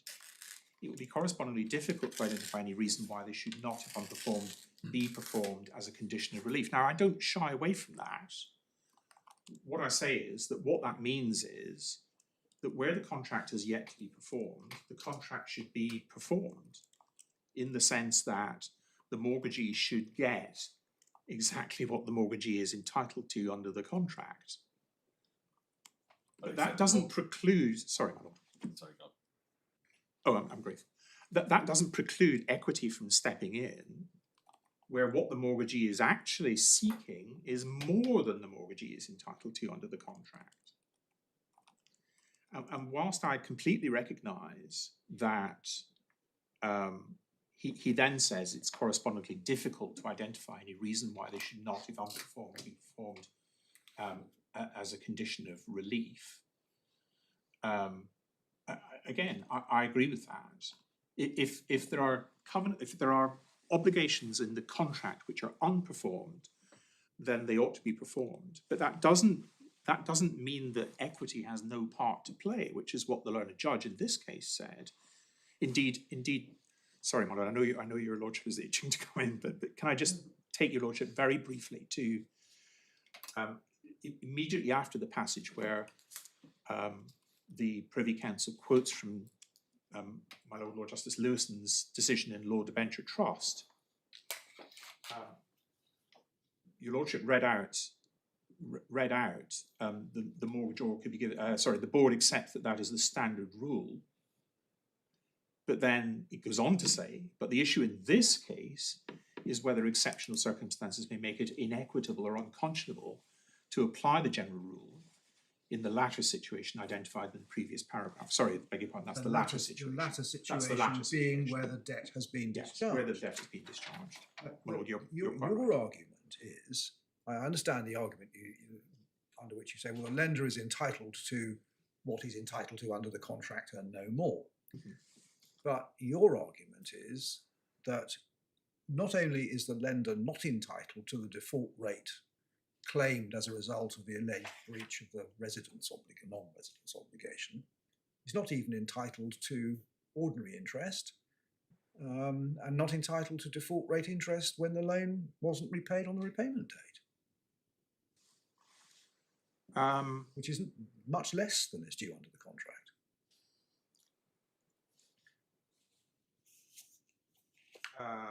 Well, is that right? He's entitled to what he's entitled to under the contract up to the time when the conduct in respect of which equity seeks to intervene.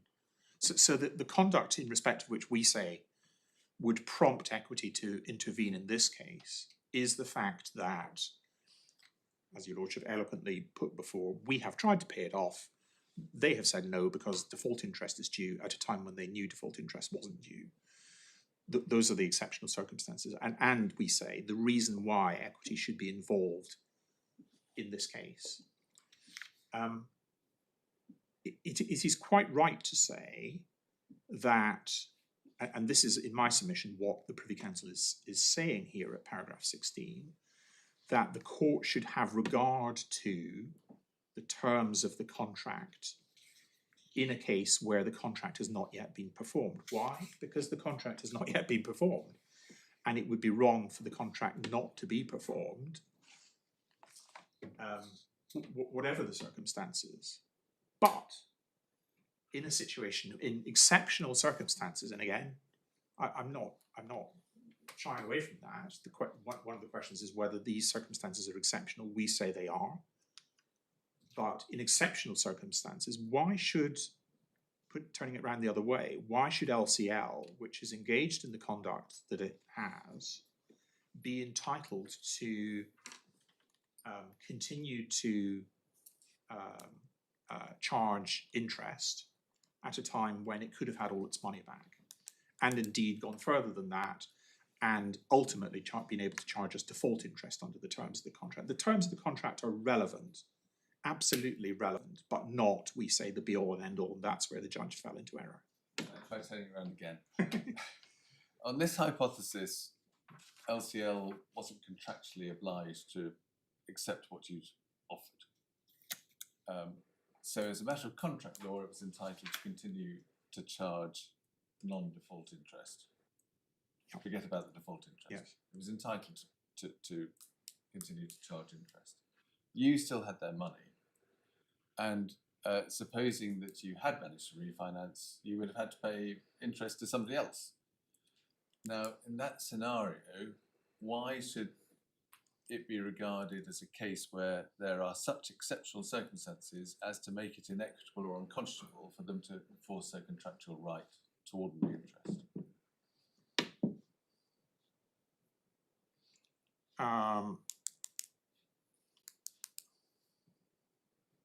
Because if they had done what we say would have been reasonable for them to do, leave aside our situation for a moment, and I take on board your Lordship's point, which is if we had refinanced, then we would be paying the next lender. So leaving aside our situation, their situation is that they are effectively seeking to take advantage of their own wrong. They are charging interest at a time when we say they ought to have accepted the offer that was being made to repay everything that was due, and that included the interest, that included the 1% interest down to the date of repayment, or in fact slightly higher than that, because as we know, the calculation was done later. It was a rough and ready, as it were, figure. So, my lord, that I think is what we say about that.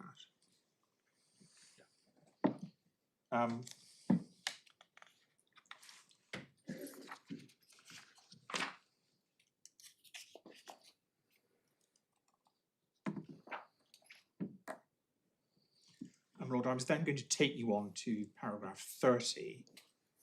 I'm just looking at the clock. I don't know whether. Yeah. Would you like me to proceed with? All right. Let's stop there. It's not sidelined in the copies of this case in our bundles, but just leave you with this thought. At some point, I would like you to explain how the order which the board actually made fits in with the submission that you are making, because what the board actually did was it ordered no interest for the period in which the money was in fact set aside in the NAMRUN account. Yes. But interest then revived once the money had been paid out of that account, Yes. so that NAMRUN had the use of it once again. Yes. And that was partly why I asked you my halfway house question Yes. earlier this morning. Obviously, don't do it now, but before we leave this case, I would like you to explain how the order in fact made fits in with your position. Yes. Yes, my lord. 2 o'clock. All right, able.